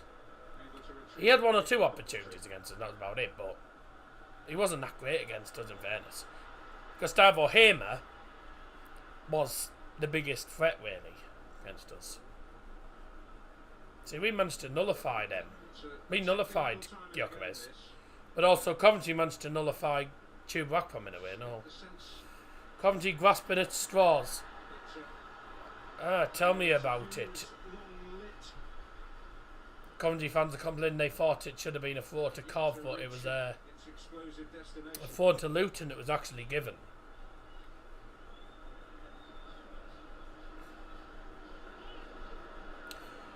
Pretty entertaining second half, to be honest with you. It's a story of 2 halves so far, really. Luton having by a country mile the better of the first half.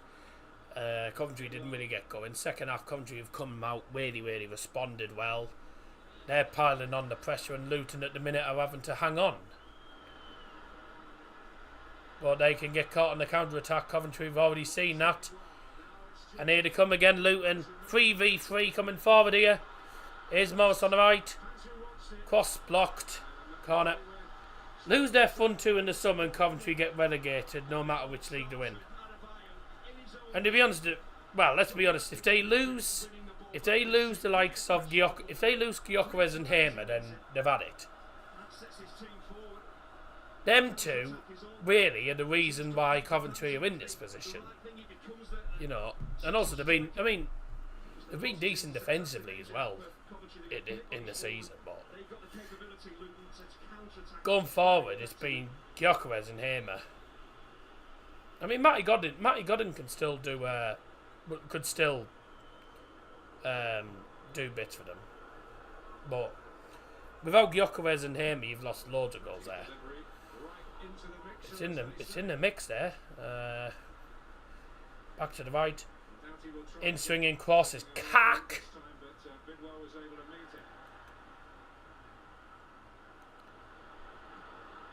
Good ball. Gyökeres is on. He's on sides, on the left hand side. One down lines in the penalty area. Plays into the centre. There's a chance. That's a goal! What a brilliant goal! And guess who? Gustavo Hamer. 1-1. Game on. What a goal! And the Coventry fans go absolutely wild. What a goal that is.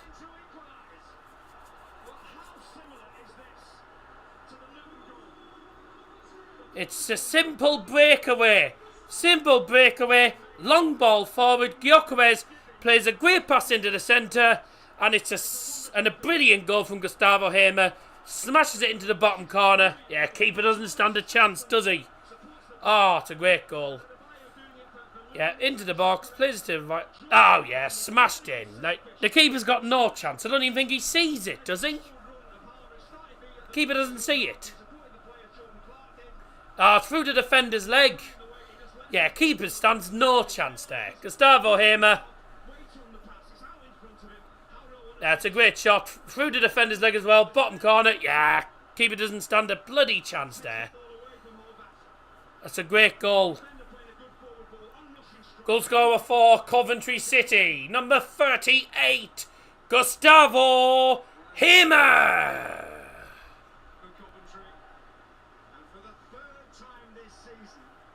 It had to be him, didn't it? It had to be him. We were literally saying, if him and Gyökeres go at the end of the season, they leave Coventry at the end of the season, that's at least 30 goals gone. 11 goals for Gustavo Hamer this season. He's had a great season. It had to be. You just knew it had to be either Gyökeres or Hamer who scored. I had a feeling it'd be Gustavo Hamer who scored as well. And Gustavo Hamer has scored. It had to be. It just had to be him.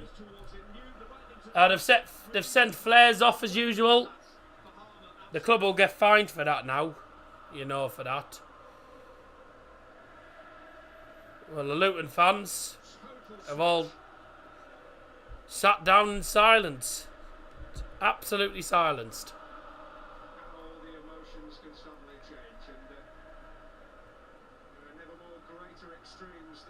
I mean, it was a good goal, you got to say. I mean, he hits it first time as well. It's not easy to hit them on the first time as well, you know. Second half, look at that. Second half.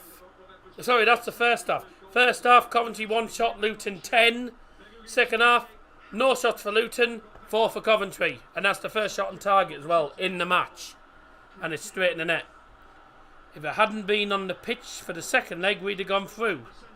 Well, let's be honest, he was going to be on the pitch for the second leg. But that's game on now, ladies and gentlemen. As it stands, extra time. Doughty didn't track back, and Hamer makes him pay. Fully deserved for me. Well, to be honest, given the second half, it's no more than they've deserved in the second half. They've been by a mile the better in this half. They've responded well to go 1-0 down. Luton scored when they were battering them, which was no more than they deserved. The 2 goals, really, you can't complain. Both goals have been deserved. Good goals, actually. Well taken goals, by the way, as well, in this game. But that makes it very interesting. Roles reversed. And yeah, Hamer is their ace in the pack. Yeah. Whoa! Yeah. So what's Gyökeres the Joker in the pack? Get in there, Cov. Love the background colour for Cov, by the way, on the goal screen. Yeah, I'm making... So the... I'm finding backgrounds that have got the actual colours, because obviously Coventry sky blue, so I went for a sky blue background. Luton's I went for an orange one. Yeah. Thank you to Google Images.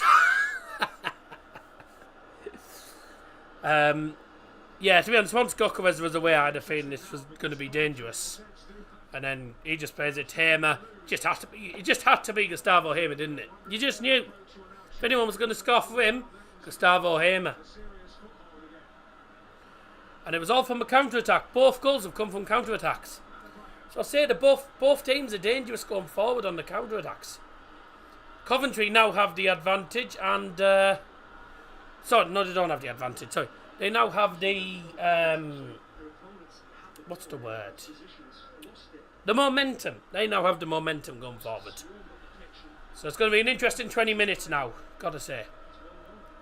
Up for grabs now, isn't it just? Yeah. Extra time coming up maybe. Well, I actually said at the start of the game, didn't I? I reckon this will be 2-1 Coventry after extra time. I reckon this will be 1-1. It'll go to extra time and they'll win 2-1. And also, because I'm on Discord, I'm in the Argyle Way chat, which is Liam, my Plymouth mates, and there's other people in there as well. I even put on the predictions. I think on the predictions, did I put Gustavo Hamer to score? I did. I put 2-1 Coventry, Gustavo Hamer. I just need to ask, actually. I need to ask this. I think Liam's probably still in the stream. The predictions on Discord, does it have to be after 90 minutes, or can it count for extra time? Because I know it does for the for normal league games, but when it comes to finals and stuff, I don't know. Is it 90 minutes, or can it count for extra time as well? I assume it'll be 90 minutes. Because it would just make sense, wouldn't it? Good move by Coventry in bringing on Godden. He's added to Coventry's midfield. Godden's another good... I mean, Godden, Hamer, Bidwell, by the way, Gyökeres, etc. Sheaf as well. You know, they've got a good... They've got a good team. They've got a good team. They've got some good players. This is dangerous though. Free kick for Cov. Just on the right hand side of the penalty area. Swung into the box. And bye-bye. And that's stayed in actually. And Luton can get it away. Long ball forward. Oh, good pass. Good pass. That was absolutely cack. Is Doyle. And he is one. I'm joking. Gyökeres plays it through. There's an opportunity. Oh, bye-bye. Matty Godden right in the centres. Blazed it into the crowd. That was easier to score that. You should have scored that. That was... Oh, my God. Right in the centre. You've got to score them. You've got to do better than that. Mark Robbins cannot believe it. You've got to do better than that.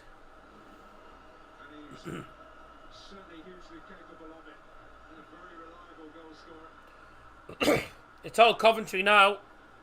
Wouldn't shock me if Coventry nick it, in fairness. But that goal's been coming all second half. They've been constantly pressuring them. They've done nothing but press them, and then he's given a foul against Gustavo Hamer. Oh dear, Gustavo Hamer is now down injured.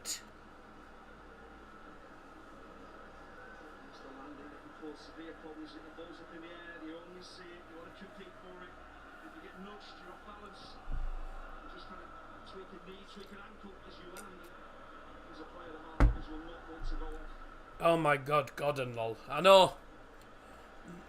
That's why I literally said. Anyone who knows ball knows that in that sort of position, you're practically right in the centre, perfect shooting place. You've got to do better than that. Like, take it out. You've seen the random bloody pin. This is the goal again, Hamer. It's a great finish. It's not easy as well. He hits it first time. Like, you know, most players would have taken a touch and then shot. He took it first time, and it just goes through the defender's legs, and it's... I mean, the keeper's nowhere near it. He doesn't see it till late. Scenes of jubilation in that Coventry end. While the Luton fans are just going...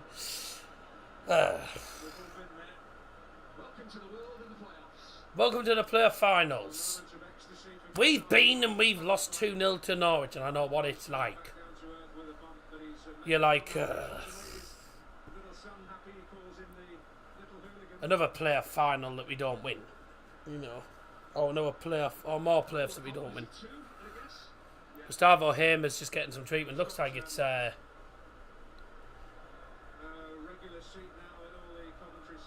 the physio's holding his knee. Well, he stood up now, but...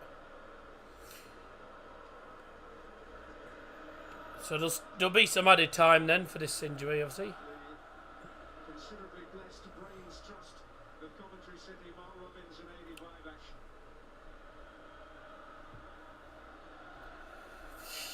Considering their options here, their best option in that midfield area is limping. Oh dear. Hamer is hobbling off,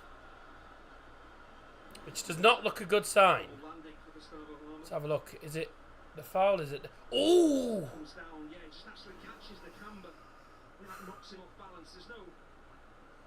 I mean, foul. He lands ugly. He lands with his foot on the ground.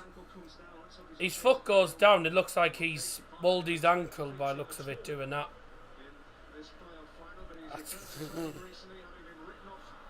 Yeah, it's a bit painful, that one. Yeah, I've done that before, where I've jumped onto something, ended up landing with one foot on the floor. It hurts. Does hurt. I think Robbins should go for it and bring on Dabo soon.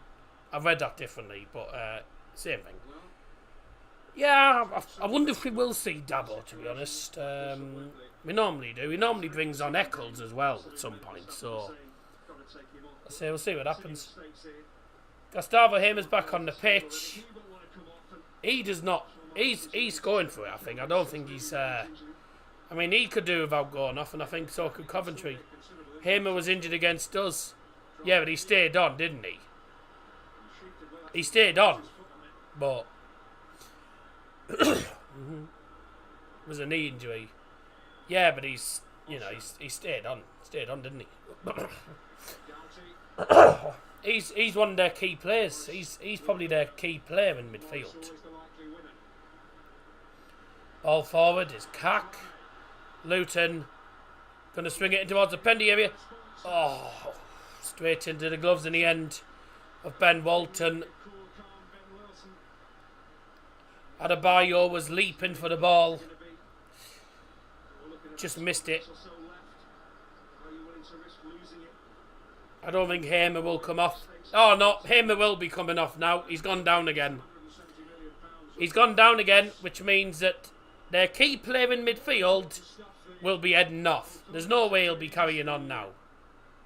He's down for the second time.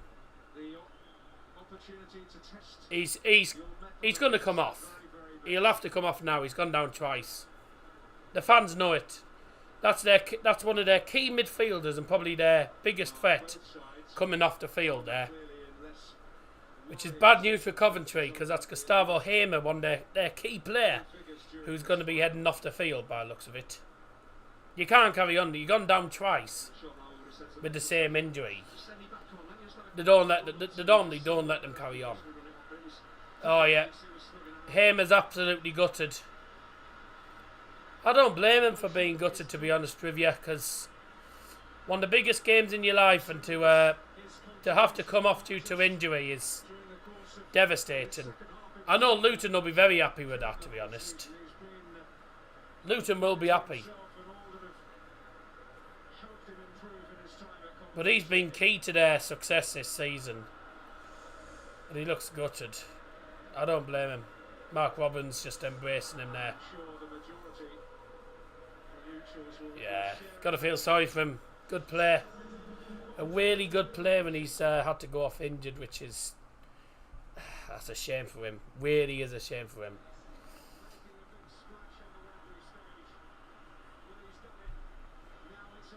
But he's done remarkably well in this game, to be honest. Certainly in the second half.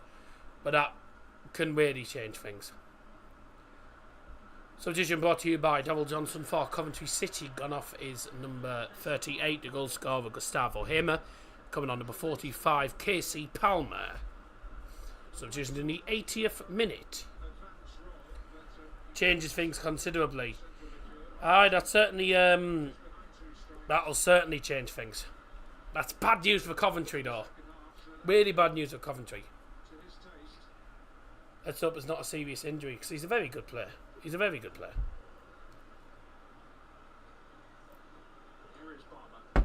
Who's coming on? Casey Palmer. Or Palmer, I said. Casey Palmer, whatever his name is. Don't know if it's Palmer or Palmer. One of the two, but anyway, Casey Palmer's come on. So it's left to Matty Godden and Victor Yockers playing the front two now. So Casey Palmer will probably slot into the centre attacking mid wall. Here's Palmer with the ball anyway. Godden's won it back. Coventry still with the ball. They still believe they can get it. Palmer swings it into the penalty area. Oh, past everyone. Oh, tell you what, Cuffy didn't give up. Ah, he tried to keep it in. It's just gone out, unfortunately for him. But that was great desire, by the way, from Cuffy. He didn't give up on it, did he? We all knew it was going out of play, but he never gave up. Tell you what, there's a lot of hats in the Luton end. I wonder why. Because of the Hatters. The Mad Hatters. Good opportunity. Coventry, you win. Ben Sheep. Oh, he's offside.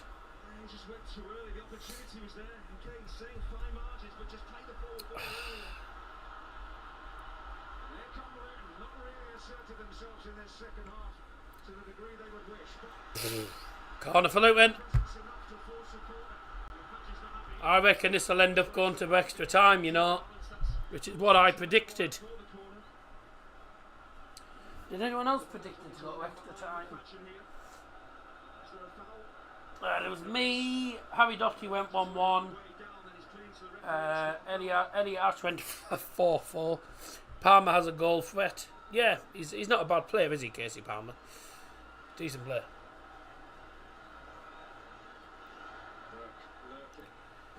In the box from the in-swinging corner for Luton. Being headed to the right-hand side. Oh no, Hamer's been magnificent. I mean, Palmer's a good player, but nowhere near as good as Gustavo Hamer is. We haven't seen any subs from Luton. Never mind. Never mind then. Just as I say that. Substitution brought to you by Double Johnson, and the first sub for Luton Town. Replacing number 45, Alfie Doughty. Is number 23, Fred Onyedimna. Substitution brought to you in the 84th minute.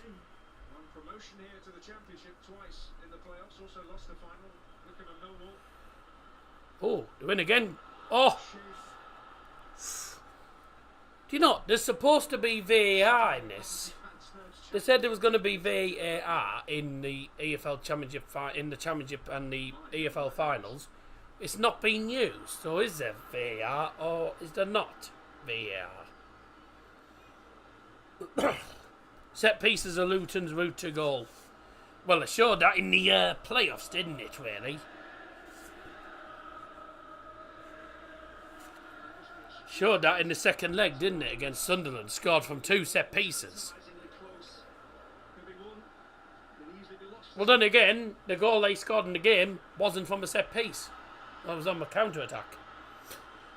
Here they come. Onyedimna with his first real First real participation in this game. Good defending. It has been used. VAR has not been used. There's been no VAR. Because there was no goal disallowed. There was nothing. We've had handball shouts that no one's looked at. I think it was used in the offside goal. But we didn't have it on the screens. Didn't come up on the screens like it normally would do.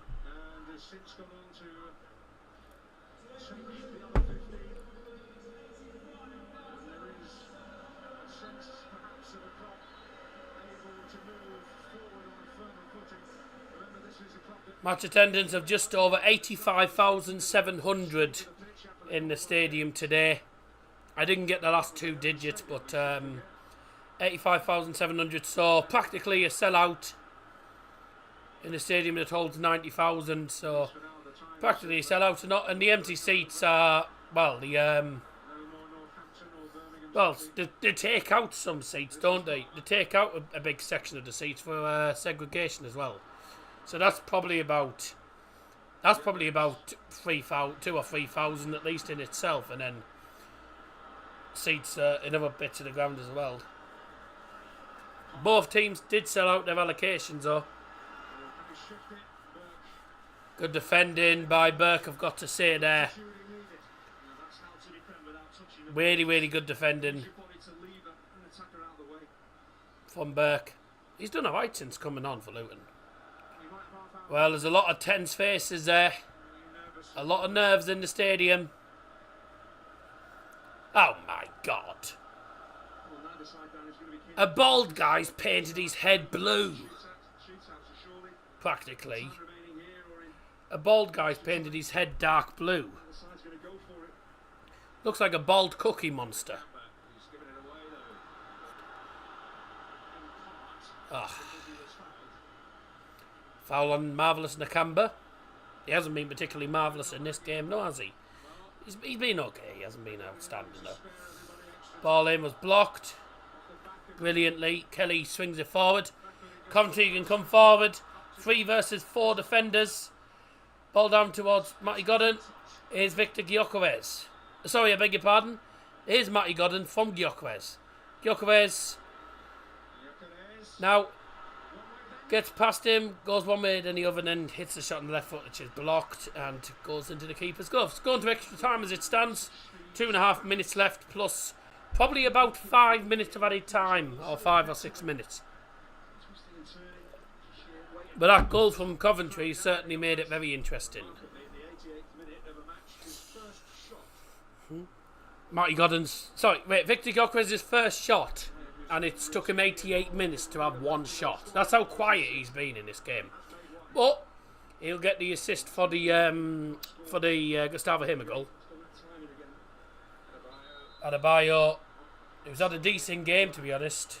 He's played well for Luton, in fairness, but just hasn't had much of a. He hasn't really had any clear-cut opportunities, has he? Neither team's really had any clear-cut opportunities, to be honest. But this is now the time when no one wants to make a mistake. Just got to go for it. Could hit the shot, you know. He's played it to the right. Luton with the ball in the box. Oh, Norton Cuffy took no chances. It goes off for a corner in the end. Luton with another big opportunity here from a set piece. It's a corner on the left hand side. On the left wing for them. Oh, in the far corner on the Sky Sports cameras, the far corner.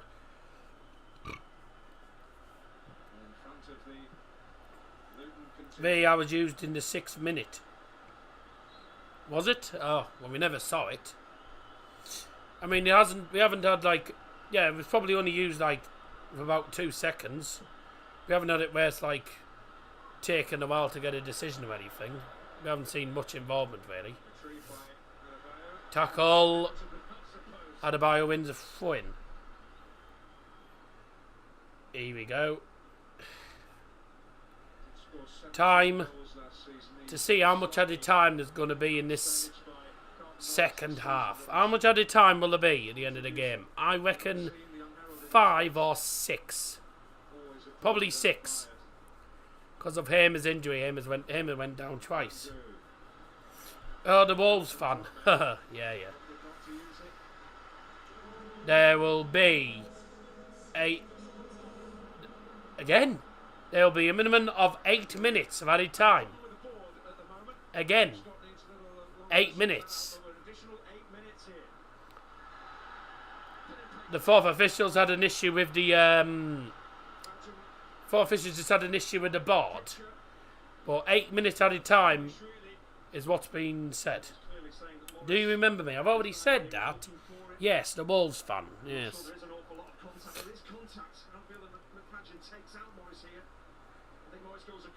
How could I not? Very soft free kick given to Luton. Didn't really look like a foul, did it? Victor to grab the winner. Extras coming up. As it stands, yes, looks like we're going to extra time today.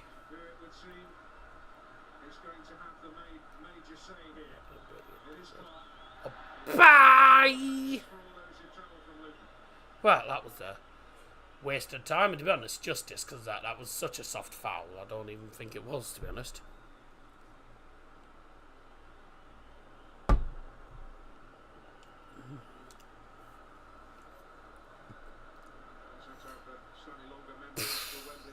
Coventry winning in the Trade Trophy as it was then 6 years ago, and the League Two playoff final 5 years ago.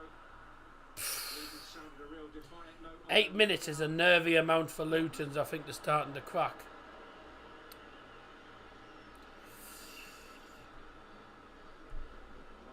Well, we had 8 minutes in the first half as well. So 16 minutes of added time we've had in total in this game. Which doesn't surprise me with the goals. We've had a goal in each half. We've had free kicks. They had time as well for the substitutes.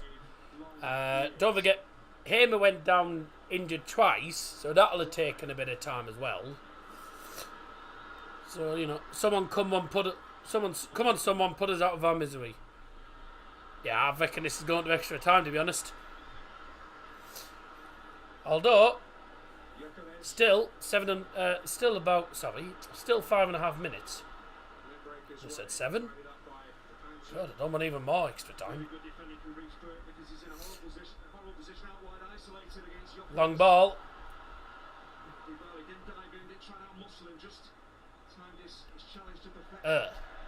No.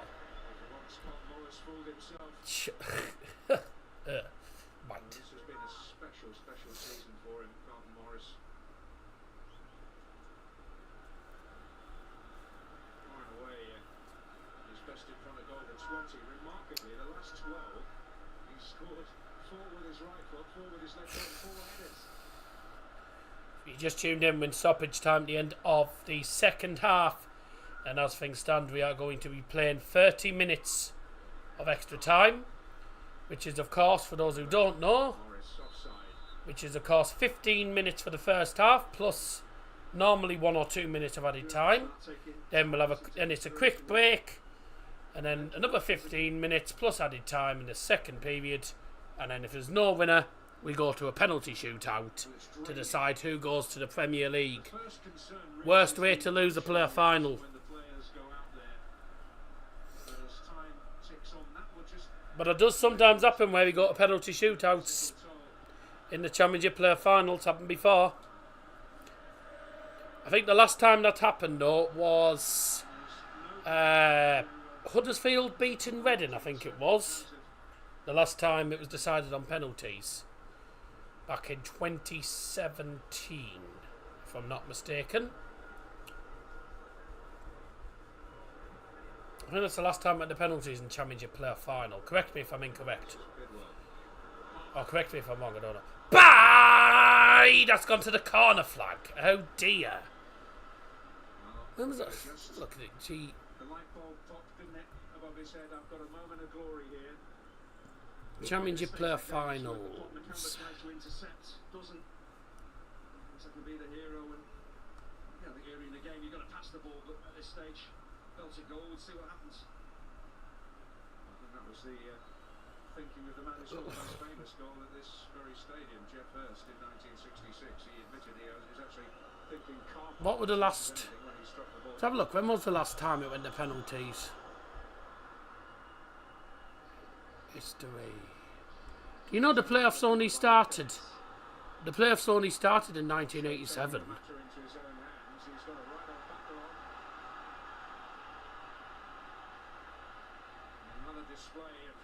Ah! Middlesbrough have actually won the playoffs, apparently.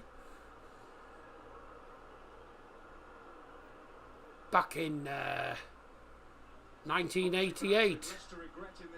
When it was over 2 legs, it used to be. Over 2 legs in the final. Shot blocked. But since it's been at Wembley Stadium, last time I went to penalties. Yep, was Huddersfield Wedding back in 2017.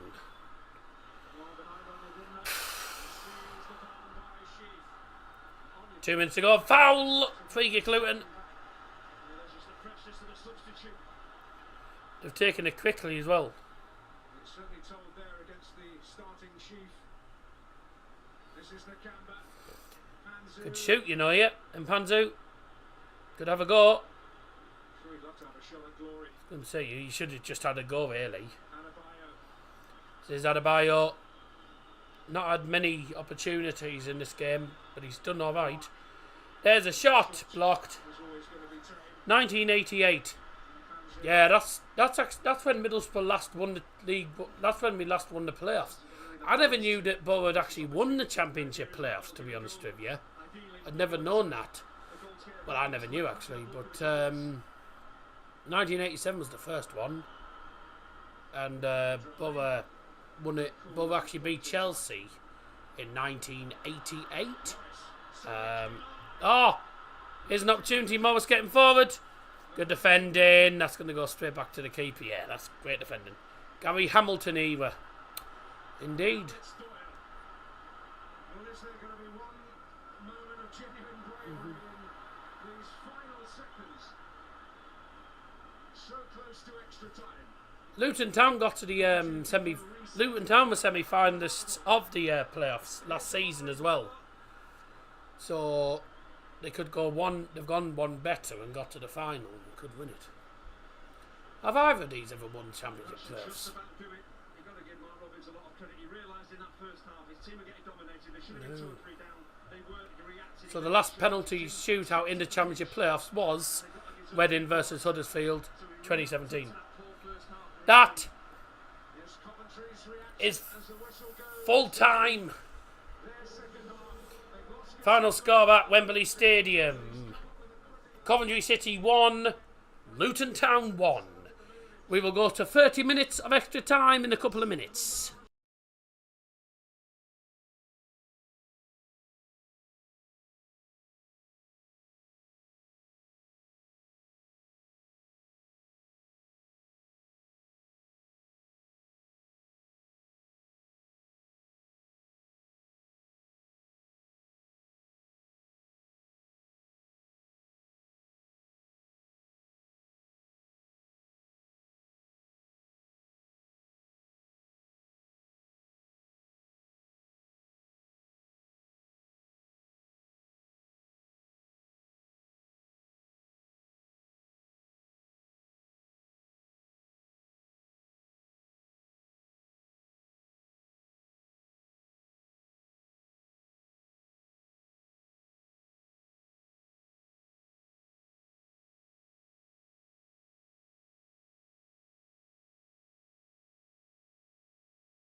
Right, ladies and gentlemen, apologies by the way the screen says see you for second half. It's actually see you for extra time, but I haven't actually got a screen made for extra time, so might see if I can get one made like that for extra time. I'll speak to me.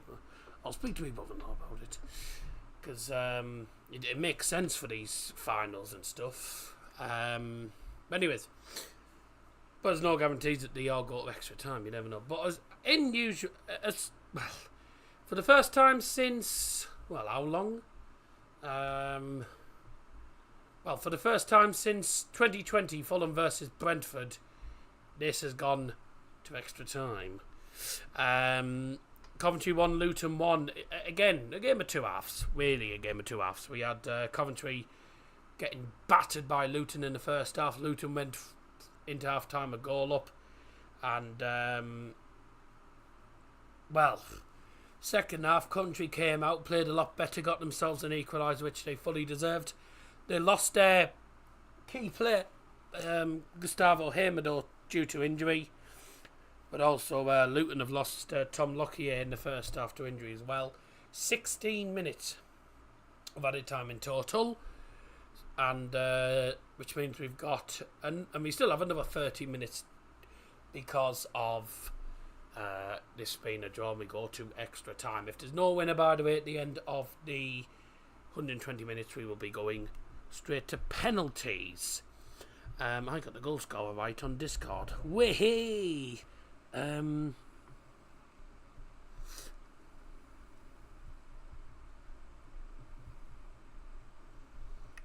Does it only count?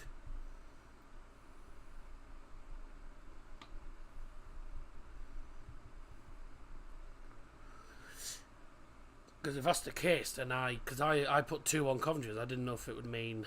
I didn't know if that meant, because I was thinking after extra time, but I didn't know whether it would class as during the 90 minutes or after extra time. I put Gustavo Hermodo score, so that's a point for me.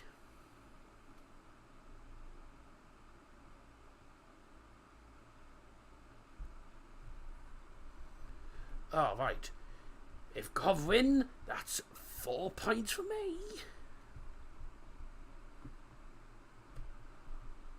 Got him, right.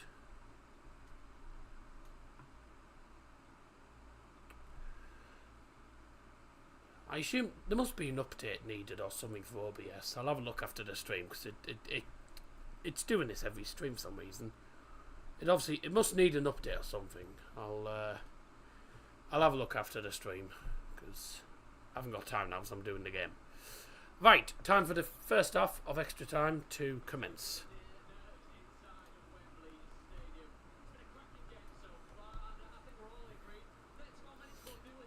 30 minutes to go before we go to a penalty shootout. Ready for extra time, ladies and gentlemen? And I think we're just deciding who's having kick-off actually first. I'm pretty sure Coventry have just made a substitution. They've just made a sub. Oh.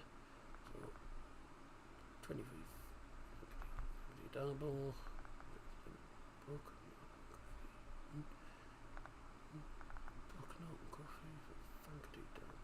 Okay.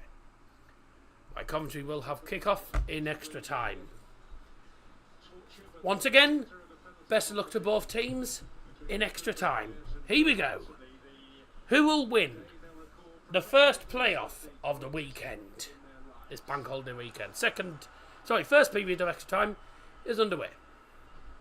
Substitution at the start of extra time for Coventry City, brought to you by Devil Johnson. Going off is number 7, Brooke Norton-Cuffy, being replaced by number 23, Fankety Dabble.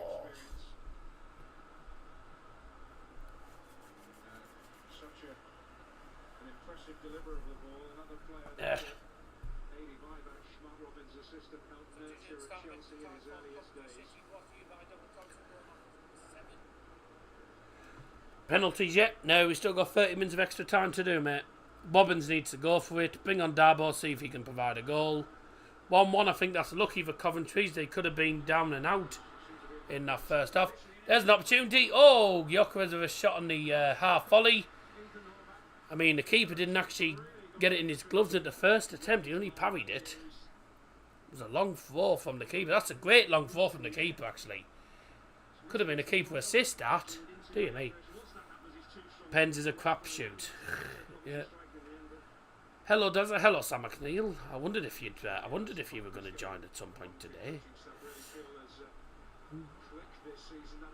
Wait, Robbins is going for it. Dabo on, yeah. Dabo. Dabo.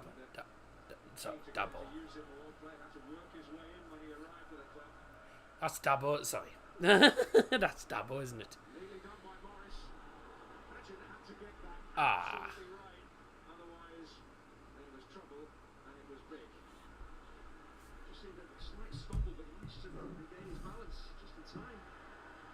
Ah, my phone's on low battery, isn't it? Right, that's why. That's why it's going funny, because my phone's on low battery. Put it on charge and let's see if it does any better. I wondered. My phone's on low battery. So I'll plug it in and see what that does. Good foul. If anyone thought I was doing that for Dabo. Yeah, I'll stop. Please, no pens. What about a pencil then?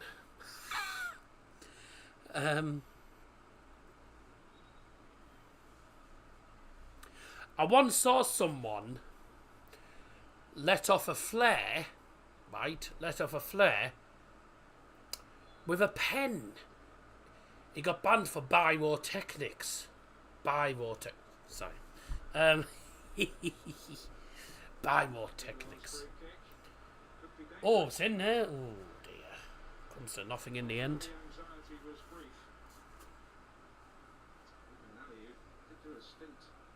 As a striker, you may remember in the earliest weeks of the season, actually made his Burnley debut up front in the final minutes of a game at Watford. And hoping that he will have played a part in 2 promotions from this division this season.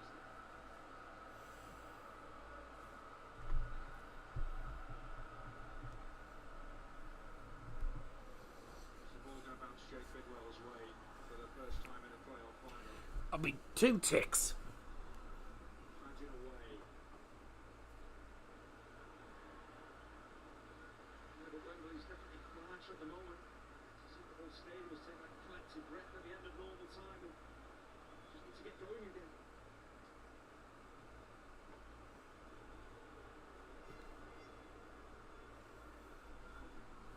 Oh, sorry. Oh! Sorry about that. Just doing something very quickly. So effective this season for Luton. There have been refinements for the Luton style. This guy has certainly helped them in that respect. Marvellous Nakamba. Drop us a like on stream if you haven't already done so. Is Morris to Clark, who scored earlier on. Scored the first goal for Luton to give them the lead in this game. That's a decent ball. Morris didn't go for it because I think he thought he was offside, so he didn't go for it. Quite rightly. If you're not sure, then don't go for it, because you're probably scoring to be offside. Was he onside? Was he offside? Oh yeah, he was offside.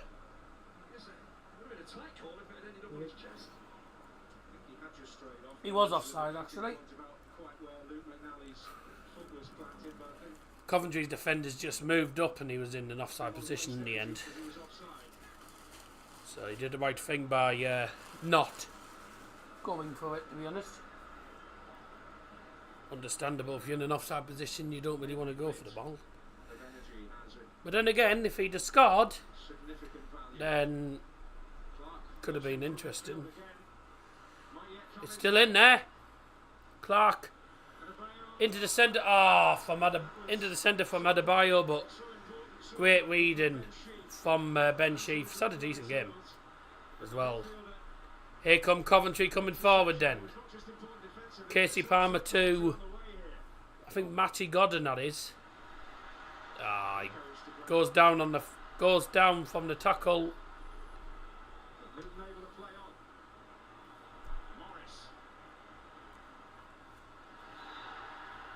Please get Coventry.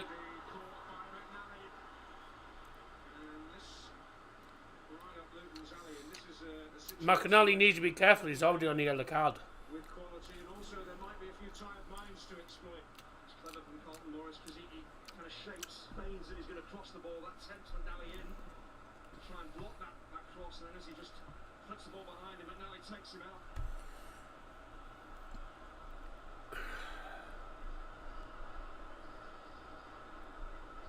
But Osho just urging Clark to wait until he gets there. We saw he was too lively, too keen to get on the end of the scraps in the first half, being ruled offside. Clark's delivery. Ooh. Bell.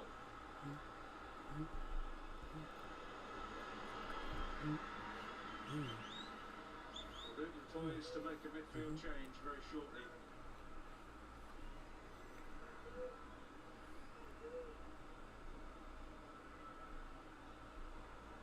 He's been meh. Been meh. Mo's coming into the game yet. Matthias Barnett has said, I'm a Swedish-born Liverpool fan but want Coventry to win as I live 15 miles from Coventry. Yeah. Fair enough. Welcome. That's Swedish for welcome. That's really all I know. Welcome. Godgeval. I don't know if that's how you pronounce it, but that's about all I know, I'm afraid. With regards to Swedish, that's all I know. I mean, I've probably pronounced it incorrectly, but that's all I know, really. Substitution brought to you by Double Johnson. Going off for Luton is number 17, Pelly Woodcock and Panzu. And he's replaced by number 8, Luke Berry. Not been a particularly brilliant first 8 minutes of extra time. Oh, could still break for Luton. That's a pen! Oh, he's given a dive. Wow. He's given the yellow card for simulation to Jordan Clark. I mean, he's adamant that it was a penalty. We'll soon see. It looked like a penalty. Looked like a penalty to me.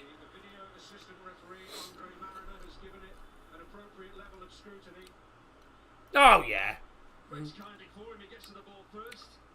Yeah, he's trying for pen there. There's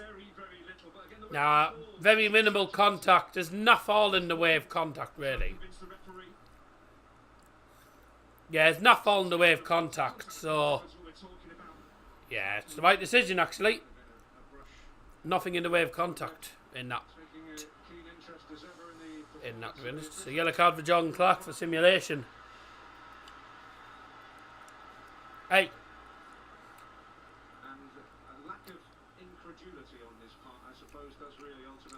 Would have been good if Carlton Morris had actually been booked for simulation against a Borough. He dived against a Borough and got a penalty, which gave them the 3 points. Cheat against us.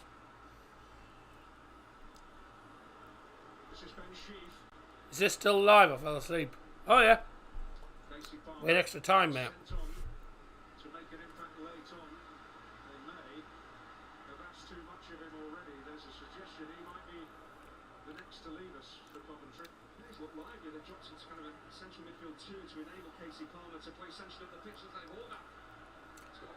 I'm eating laces. Oh, actually.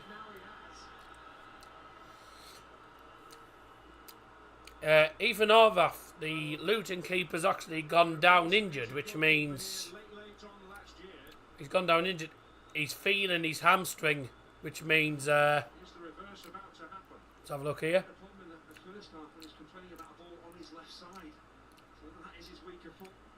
That's the way he lands.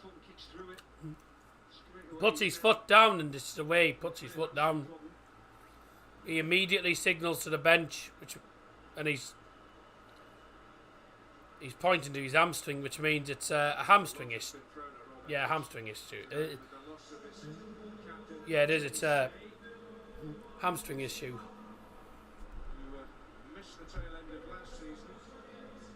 Oh. So the man who came on for Coventry has gone off. Interesting. Substitution brought to you by Double Johnson for Coventry. Gone off is the substitute from earlier on, number 45, Casey Palmer. He's been replaced by number 28, Josh Eccles. I think, to be honest, the only reason he came on was due to Gustavo Hamer's injury. I don't think he would have been on anyway. Josh Eccles has come on for him, which is interesting. Even Arvath looks okay. The reason largely for the hush around Wembley is because this is emotional agony to watch for the supporters. It's been as exhausting for them as it has been for the players.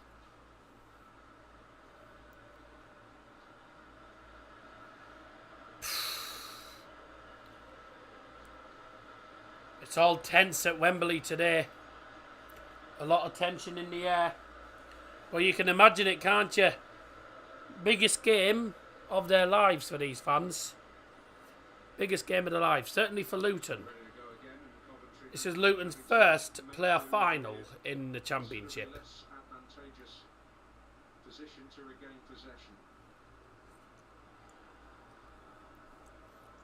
I think it's Coventry as well. Place in the Premier League at stake. Ball forward. Didn't fall for Darbo, did it? Good first touch, not.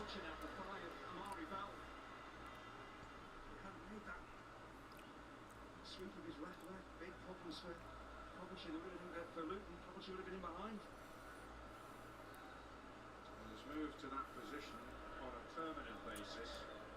That's who Robert Woodsworth's brought more football to their back three. 90 seconds left before the end of the first half.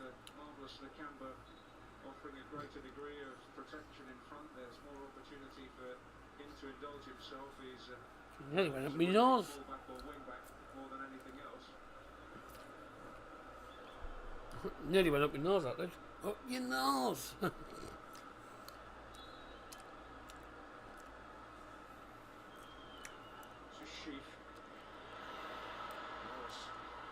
Almost like the proverbial candy from a baby. I'm eating lace. Well, I say laces. They're more like you like your straw things. Jelly straws or something like that. They're that.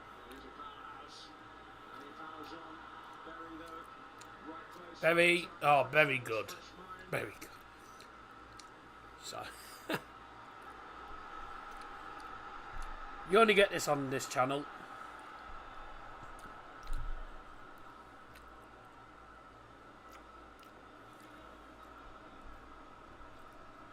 What's the scores in the darts at the minute?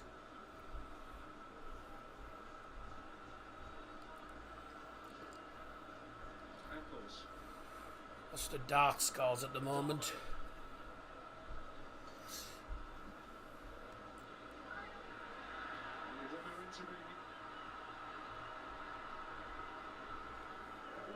Andrew Gilden lost. Luke Humphreys is winning 3-0 against Derby. There'll be a minimum of 2 minutes of added time. 2 minutes of added time. Brought to you by Double Johnson.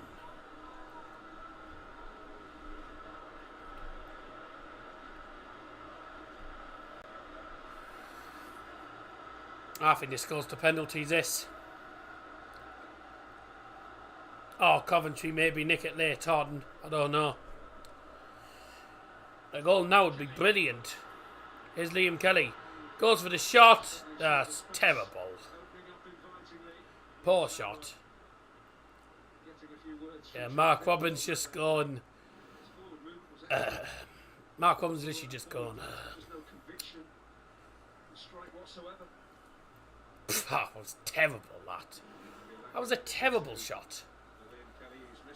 I'll tell you what, there'll be some tired legs in the second half. It wouldn't surprise me if we see some players going down with cramp in the latter stages of extra time. Neither of these teams played extra time in the playoff semis, as they both won it in the 90 minutes in the second leg. Pens will be good. Yeah, we've got another 15 minutes though to go.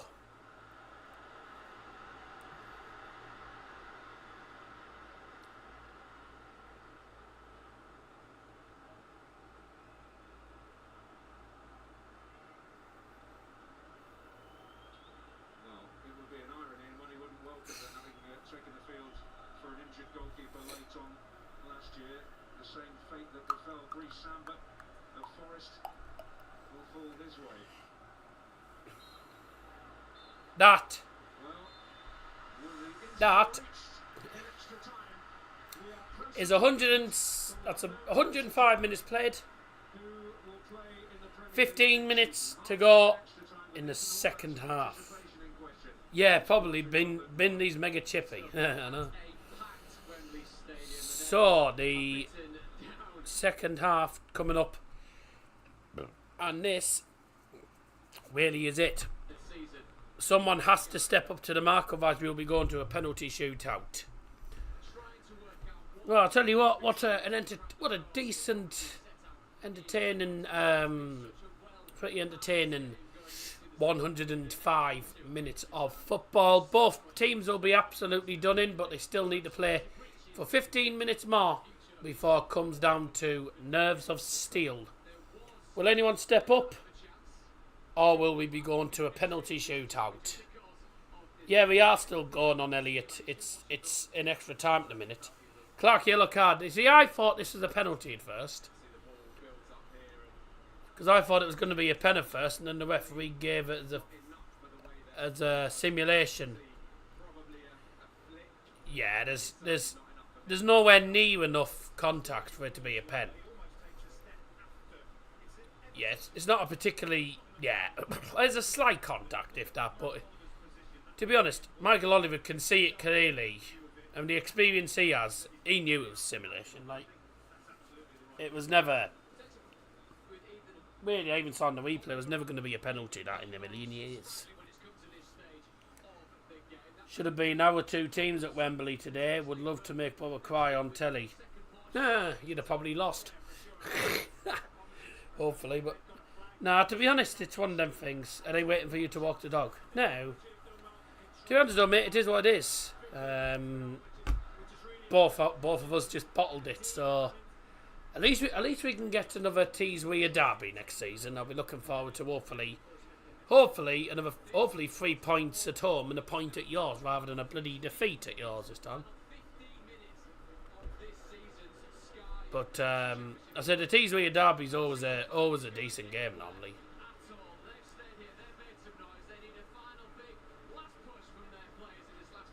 It depends which. To be honest though, it's all right saying hopefully we get a win next sector against you, but it all depends on who's. It all depends on who on who's in the Borough team, who's in your team.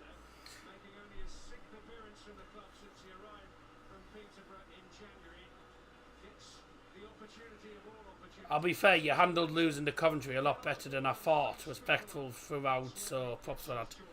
Yeah, but you can't really be salty by the fact that we lost. Some of our fans were saying that we were going to win 3 or 4-0. We're being a bit too cocky and too overconfident.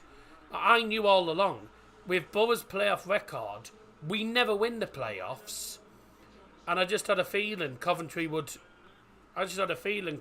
nick it. You know, I didn't really go in with that much confidence. I was going in saying 1-1 or something, maybe extra time, that's being confident, but I had a feeling we wouldn't win it, you know, so it didn't come as a surprise. Obviously I was devastated, but you can't. There's when you're doing social media, when you're doing YouTube and stuff, and you know I like to try and keep things as professional as I can, certainly on the vlogs. You know, obviously I like to have a bit of a laugh as well with the buys and everything, you know. you've got to be. There's ways of doing it. You know, you can't be like really salty and say no, they didn't deserve it, blah blah blah on YouTube because on a YouTube vlog, because otherwise when you get loads of views, you'll just get loads of scrutiny. I'd rather get respect from fans, you know, and have good comments rather than comments saying you're a salty bugger, blah blah blah, this, that, blah, and the other. And I still get people who say that, but at the end of the day, it's football fans, you know. But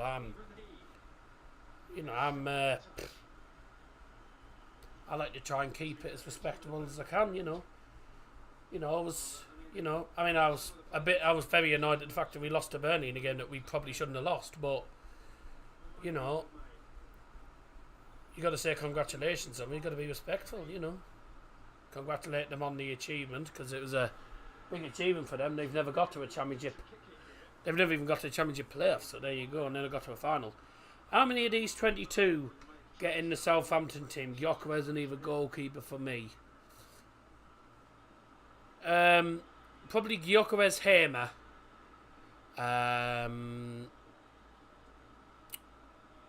Harvath. Potentially Adebayo, whatever his name is. I don't know, really. It's difficult. Whoever goes up, pubs get battered every week. Well, probably most of them. When they play against Man City, though, you can say something like 7 or 8-0. You know what Man City are like anyway. They just smash any team. Doesn't matter what team it is. Smash teams 7 or 8-0. Watford got beat 8-0 against them once, if you remember.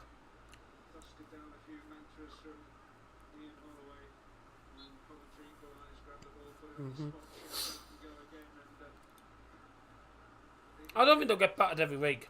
I think whoever goes up will be a bit like Norwich. Will just probably really struggle. But neither of the team's current squads would keep them in the Premier League. They would have to make signings. See what I'm saying though? Southampton went down without a whimper, and these two teams are 1,000 times worse. Even if they got 3 or 4 decent players in. I still think Southampton will be one of the favourites for the title, though. To be honest.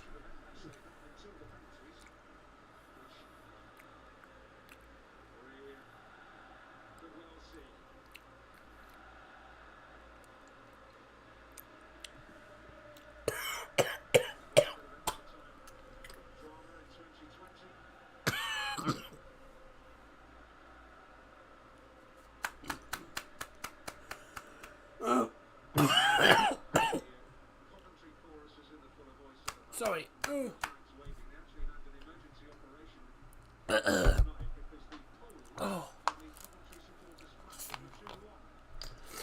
I choked on a bloody.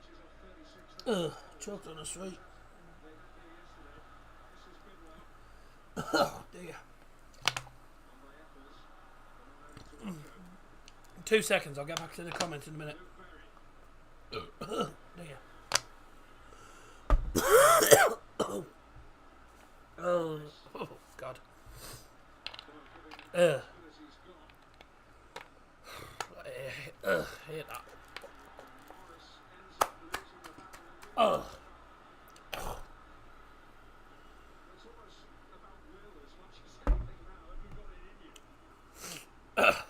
Dear. Oh.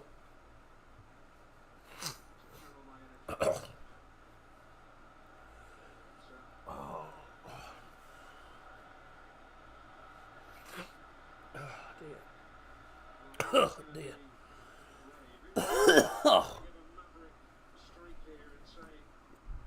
Oh. Just any sort of drink is fine. Oh dear. I'll leave that for later.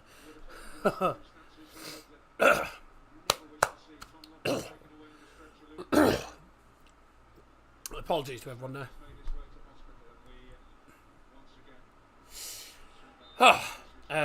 Right, where are we? Forwards brought in 41 players, so who knows what the team will be in August.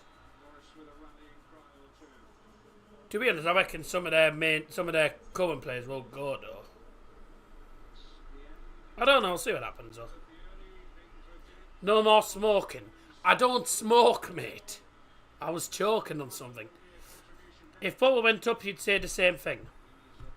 Oh yeah, well, the thing is, right, Bubba don't have particularly... We don't have particularly good...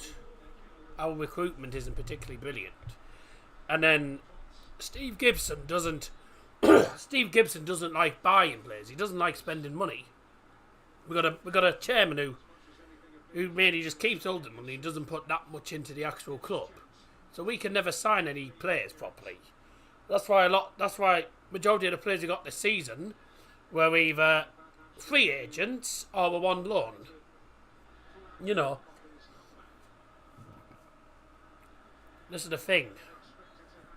If we were able to spend our money and bring in some good players, then we'd be okay, but at the minute, no. And at the minute, I don't even think we're ready for the Premier League at the moment.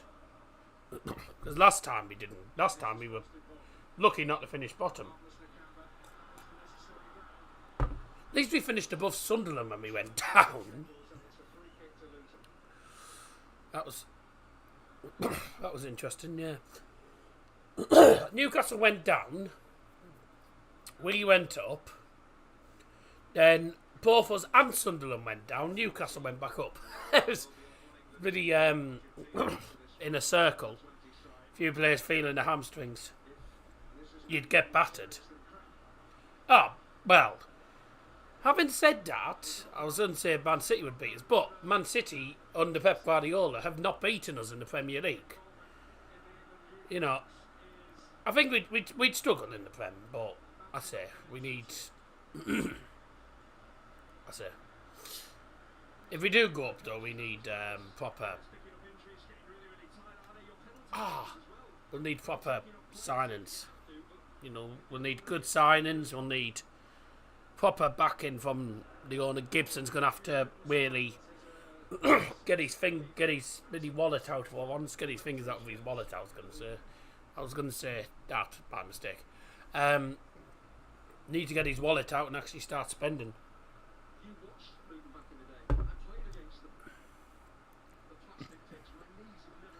Hi Dowell, how are you? All right, apart from I just choked on the street. Oh. Chris Dobie's going to knock him out. Oh, he's done it. Yes. Woo-hoo. Humphreys has survived the last leg. Looks like another injury issue for Coventry and another enforced sub coming up. Hope Bournemouth beat Borough at the Riverside. We never win there. Hey, you probably still won't. Substitution brought to you by Darryl Johnson for Coventry City. Going off the field is number 3, Callum Doyle. And he's been replaced by number 2, Jonathan Panzo.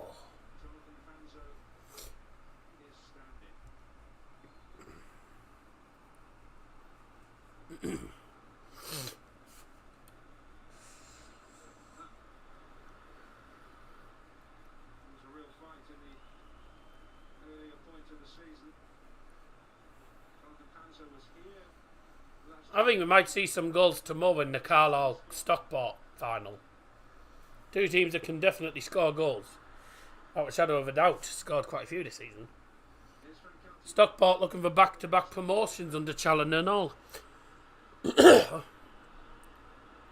Bye-bye! Oh, get decked. That was a cracking challenge, though. Remember when we thumped City at the Riverside? Yeah, well, that was... Ooh.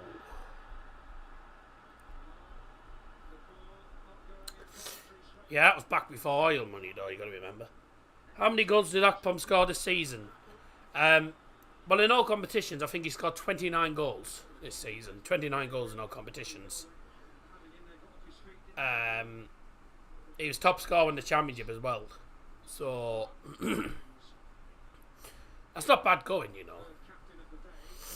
For a guy who's on loan Have we signed him to... I think we don't know if we signed him permanent now, actually. I know he's with us, I think, next season. Oh, a mistake! Luton a win! This could be the winner! It's in! Luton have won it! Luton have won it! From a Coventry mistake!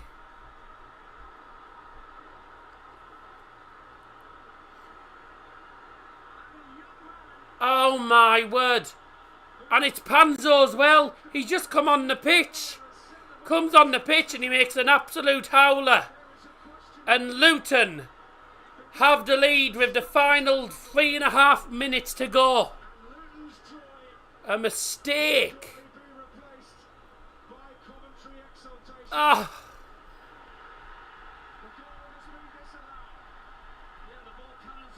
Oh.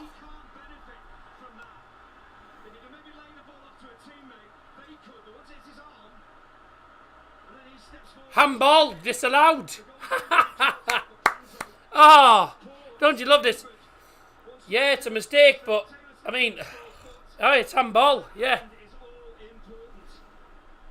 it's disallowed. Handball. That's Luton's 3rd goal disallowed in this game. A reprieve for Panzo. Dear Lord. 3 disallowed goals now for Luton. They've been absolutely robbed. Oh, I was literally about to say goal for Luton, but it was goes in to win the ball. Panzo loses the ball, but it hits the arm of the Luton player, and that obviously leads to the goal. So disallowed for handball. Oh my.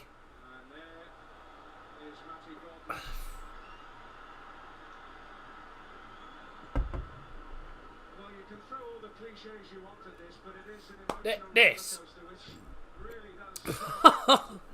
Oh my God. I tell you what, if Luton lose this, then I will feel sorry for them, because they've been absolutely robbed.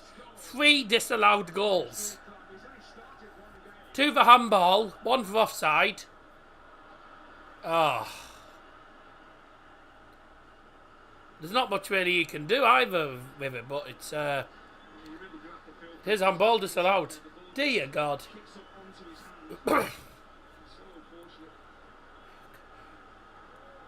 Oh, dear me.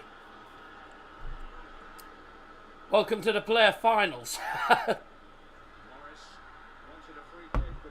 Panzo's a big VAR fan.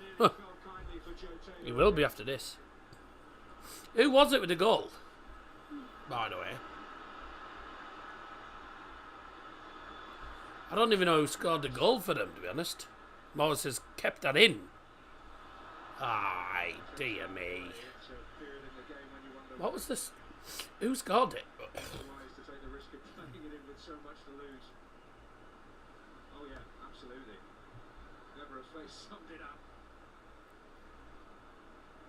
Oh, it was Joseph Taylor.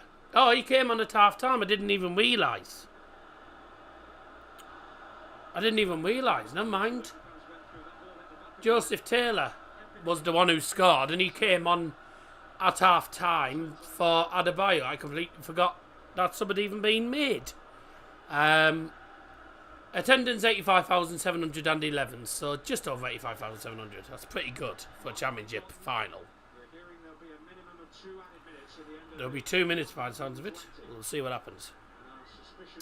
Away with family, so can't do anything. I'm only using data. Can't watch the Bournemouth game tomorrow. Gutted. Oh dear. Very happy, mate. Yeah, I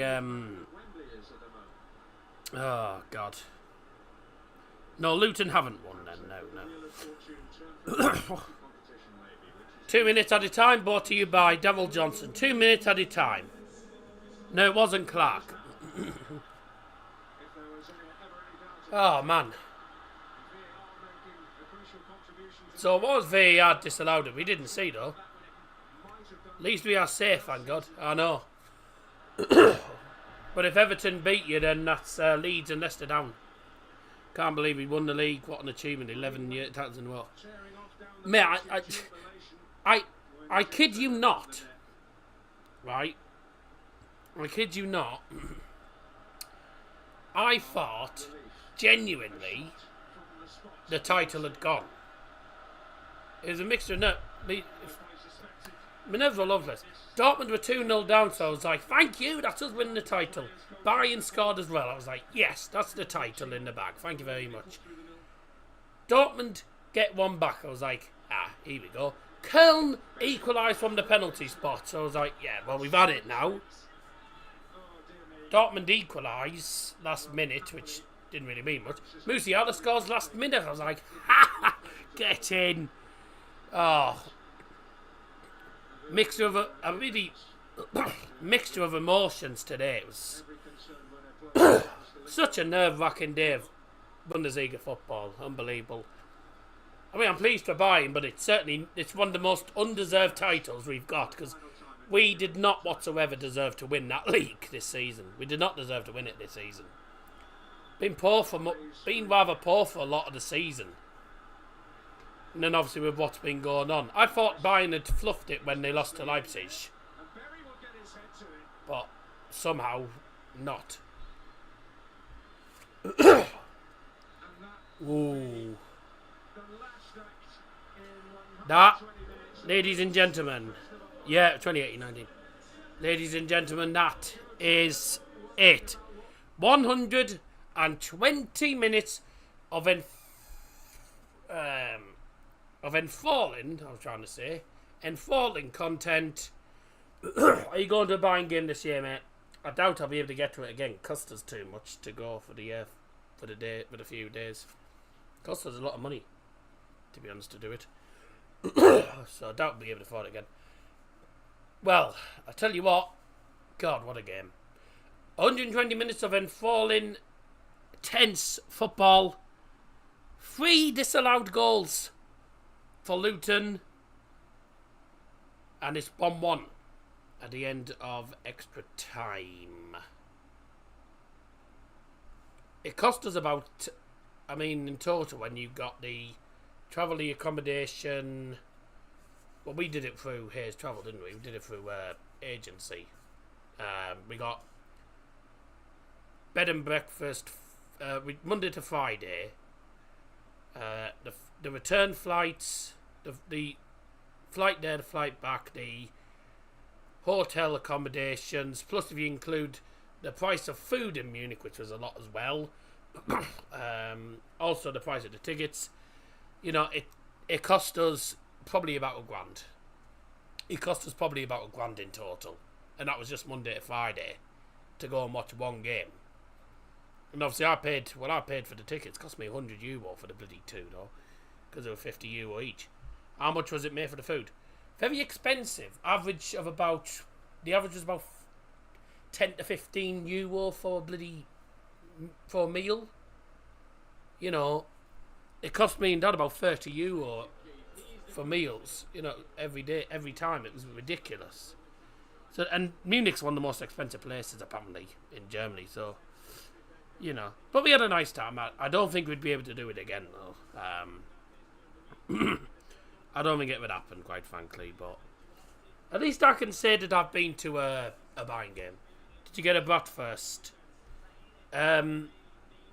No, I don't think I did. I think I tried currywurst, but like the sausage itself was nice, but I do not like the curry sauce. Did not like the curry because it was too sweet. Expensive places, Wembley does a programme and hot dog. 15 quid you'd be looking at now, or 16, depends how much you are now. Horvath can make me eat my words here. He'll go down in history if he wins this shootout injured. I know, tell me about it. Anyway, penalty shootout is going to commence in a moment. Why did you get it then if you don't like curry? It was something to try. I'd never tried. Well, because where I went, there was no normal bockwurst. It was currywurst. So I thought, oh well, it's literally a bockwurst but with curry sauce. I thought I'd give currywurst a try, and quite frankly, I didn't particularly like the currywurst. I liked the sausage was nice, but I didn't particularly like the that sounds awful, doesn't it? The sausage was nice. Was nice, was tasty, was thick, and what am I saying? Yeah, it was nice. I wasn't particularly fond of the curry sauce. It was the curry sauce was just too sweet for me. Penalties. Here we go, ladies and gentlemen. Right, so let me do this. Scoreboard. Bye-bye timer. Right, let's reset the scoreboard to 0-0 for the penalty shootout. Does I like sausage? Interesting. Careful how you say that, mate. Humphreys was 5-1 up. Yeah, I noticed he won the last leg decider. Bloody lucky. Bloody lucky in the end there, wasn't he? Time for penalties, ladies and gentlemen. My prediction is Coventry, because I think Coventry will probably do it on penalties, but we'll see what happens. Da-da-da, da-da-da, da-da-da, da-da-da, tomato sausages are lovely. I'm not a big fan of tomato, to be honest with you.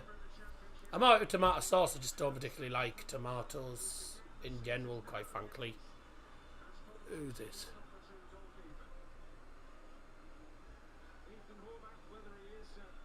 Who? Who's this? I don't know who that is. Oh. Couldn't tell you who that is, I'm afraid. I like peanut butter on toast. Ugh. No.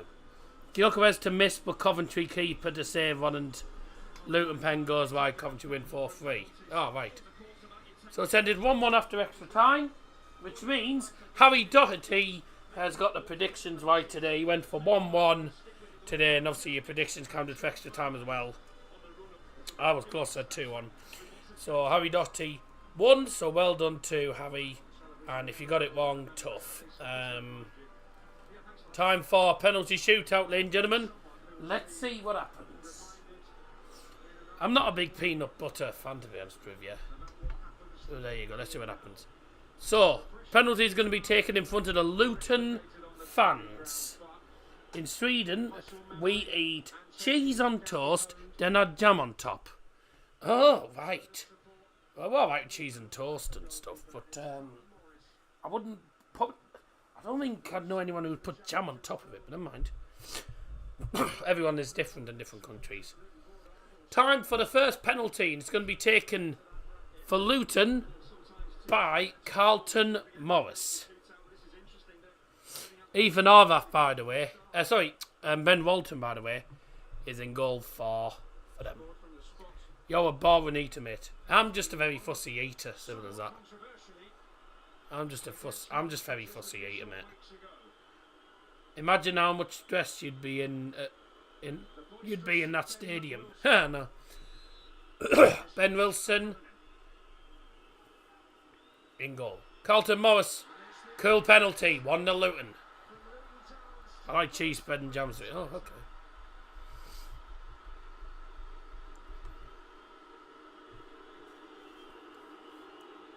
One of Luton, good pen, just sends the keeper the wrong way. A little drop of the shoulder. Just slots it low.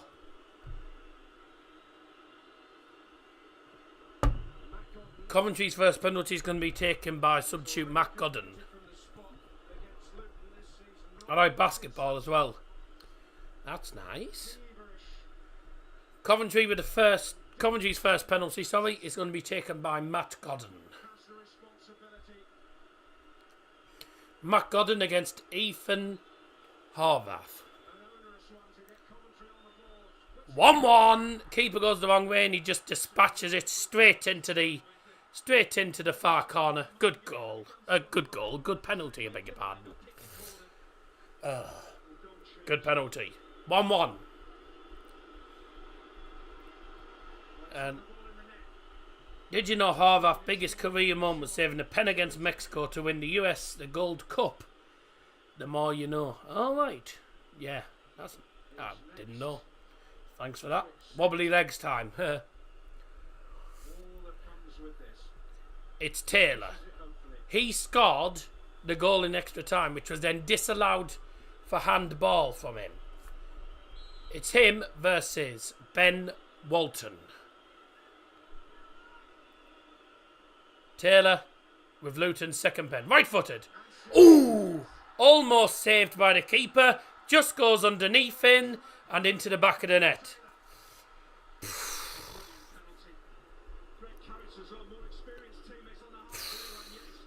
Such a big advantage to be shooting in front of your own fans. I don't know. I actually don't know because whether you're in front of your fans or not, it's still really nerve-wracking taking a penalty in a penalty shootout. You've still got loads of pressure still on you.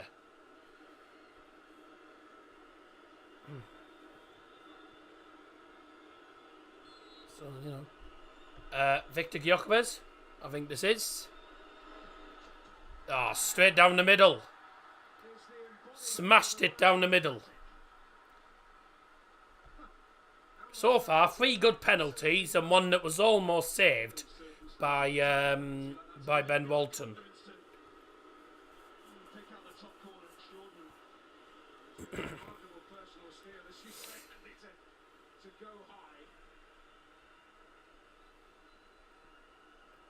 Luton's next penalty. Their third penalty. Going to be taken by Marvellous Nakamba.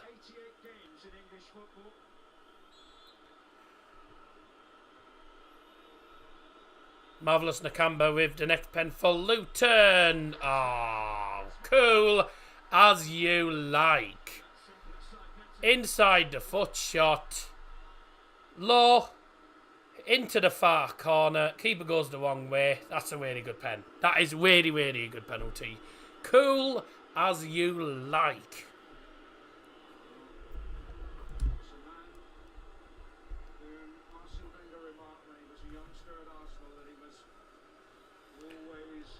That's such a cool penalty.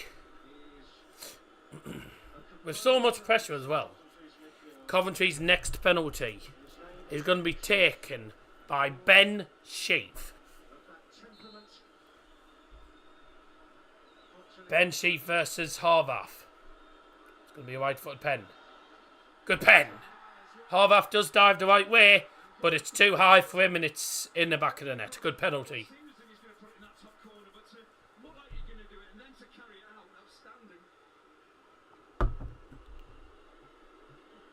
Horvath is bloody massive in net as well. Oh yeah, he's a tall keeper, but very tall keeper. The only thing is though, it doesn't matter how tall you are, it's whether you can make the saves. And I know half the time you don't even need to make a save, because if you're Brighton and Hove Albion and you're Solly March, you send it out to Tottenham's ground. Next pen for Luton then. Going to be taken by the goal scorer in the first half, Jordan Clark.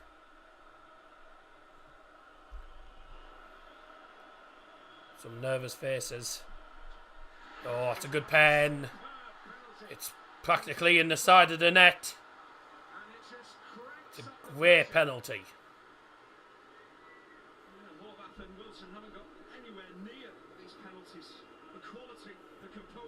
Very good penalties, by the way, this afternoon. So far. Josh Eccles came on as a sub. Through the Sky Blues ranks. He's one of their own. But up against the man here from Highlands Ranch, Colorado. Luton Town's goalkeeper will learn from Nottingham Forest, Ethan Horvath. Next pen, Bakov. Oh, another good pen. Josh Eccles just smashes it into the back of the net. Keeper again gone the wrong way. Solly March's penalty was on its way to the moon. Wonder where Horvath ends up. Imagine Luton will buy him, but not a bad backup for Forest. I don't know. But hugely valued. Goalkeeping master Steve Agrizovic. You miss now, your dream's over, yeah. One of his successors here can come up with a moment of treasure. I think even one of the Luton commentators is nervous. Next pen is for Luton.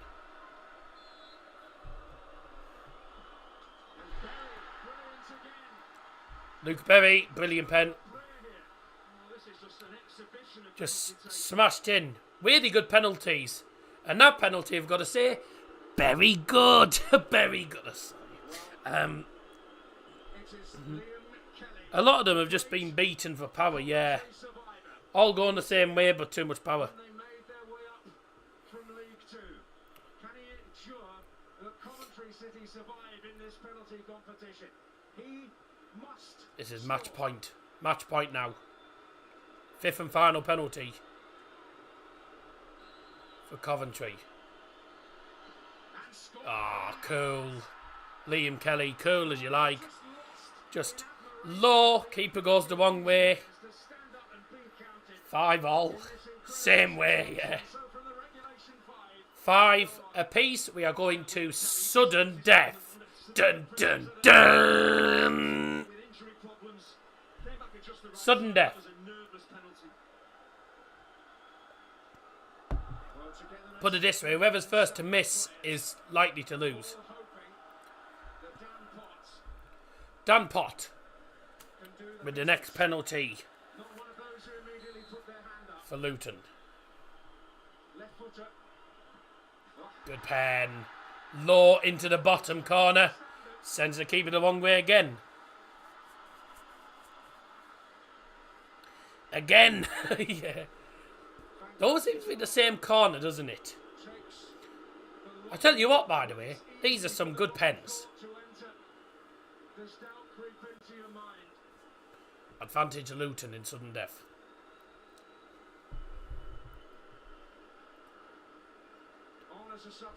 Keep diving to the right. Next Luton player miss. Oh, I don't know. Is it Norton Cuffy, I think this is. Oh, he skied it! It's game over! Luton will be in the Premier League! Luton are in the Premier League for the first time since 1992! He skied it! And that's game over!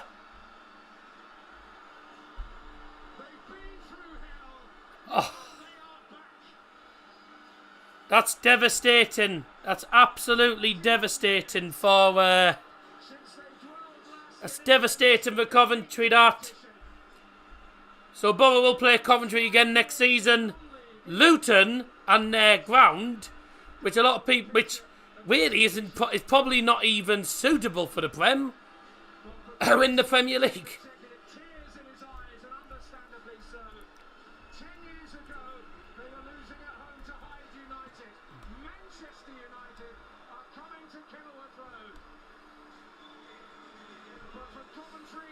Kenilworth Road will be hosting Premier League teams.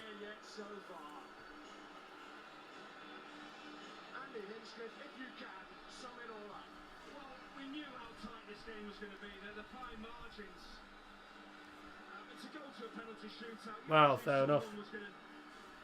I tell you, to be honest though, that is really, there's probably justice in the way for Luton, because they had 3 goals disallowed in the game. Congratulations to Luton then. I think there'll be a few Borough fans that'll be happy that Coventry haven't gone up. Because a lot of Borough fans are still salty at the fact that they beat us, to be honest. Tin Pot merchants in the Premier League, God's sake. They're not that Tin Pot, to be honest. Not Tin Pot, really. I mean, they haven't got a particularly good stadium, let's be honest. But Ethan Harvath is one of the first goalkeepers, is one of the only keepers to win a penalty shootout whilst injured. So we see Luton next season, which should be 6 points. Should be 6 points for United. But if Luton do not spend next season, then they will be absolutely knackered. Embarrassing for Premier League football. To be honest, Luton have deserved it this year. They finished 3rd behind Sheffield United. You know, Luton have fully deserved it this season.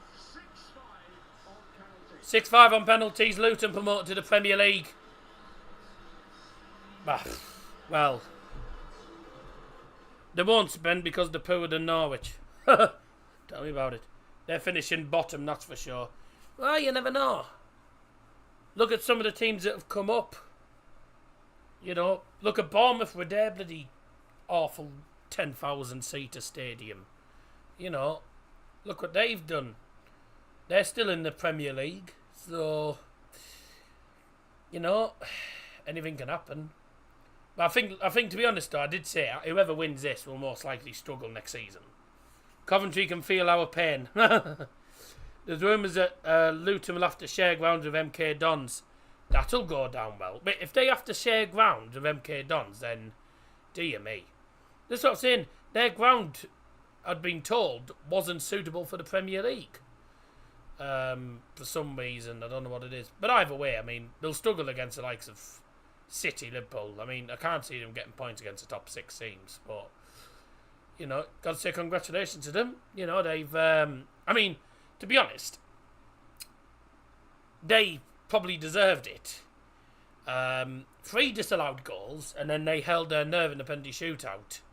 But it's all penalty shootout. It is what it is in penalties. You know, it's just a question of who turns up on the shootout. And Rob Edwards is now the first manager to ever get sacked and promoted in the same championship season. Commiserations to Mark Robbins and Coventry City. Good season for them. Getting themselves into the playoffs for the first time. Luton didn't get to the final last year. They got to the semi-finals and lost. But this season, it's their season. They are promoted with Sheffield Wednesday and Burnley. I'll tell you what a job Rob Edwards has done, by the way. Rob Edwards has been absolutely superb. I'll tell you what, it'll be interesting to see what happens next season, though. I think, to be honest, though, Luton will be one of the favourites to get relegated. But whether they get relegated or not, I don't know. Because I'm not going to lie, I think next season might be Everton's season if they don't go down. Whoever doesn't go this season will be down this next season. Climbed to the Premier League from the National League in 9 seasons. I mean, that's quite an incredible story. It's just a shame that the stadium's not suitable, practically, for the Prem. Is it true you're ground sharing with MK Dons? I mean, MK Dons is a Premier League stadium, which would be interesting. Well, Manchester United, Manchester City, all the big names in the Premier League are going to Luton. And actually, do you know that's going to be the Mr. DT derby? So he lives in Luton and he's an Arsenal fan, so a bit of a short journey for some of the London clubs as well. That'll be interesting. But you got to say congratulations. They've been brilliant. They've been really, really brilliant this season. They've just come out of nowhere, you know, and you know, they beat Borough to 3rd place. You know, let them enjoy the moment. First time in the Premier League since '92. They got relegated in 1992. They finished bottom of the league. So, good luck to them next season. We'll see what happens, actually. I would stay on for the trophy ceremony, but I'm not. But I think I'll wrap it up there. Oh, dear me. Casemiro from the Burnabout to Kenilworth Road. But your championship playoff winners and promoted to the Premier League is Luton Town. Of all one of the teams I don't think many people expected to get promoted this season. Honestly, the ref was paid foul play. Mate, what do you mean he was paid? Bloody they had 3 goals disallowed. They could have won about 4 or 5. They could have been 2 or 3 up in that first half. And then the second half, in the extra time, could have been very different, to be honest. But yeah, interesting to see what happens next season. Manchester United will be playing Luton next season. At least Borough don't have to go to Luton this season, though, and that means we get to play Coventry again and hopefully get revenge this season. So Looking forward to seeing what happens. Do you close with a weather report? No. No, I don't. Congratulations to Luton Town. They are promoted. We will see them next season in the Premier League. I've been David Johnson. Thank you very much, everyone, for joining us. What have we had numbers-wise today? Just under 4, just under 440. About 440. That's not too bad considering how hot it is today as well.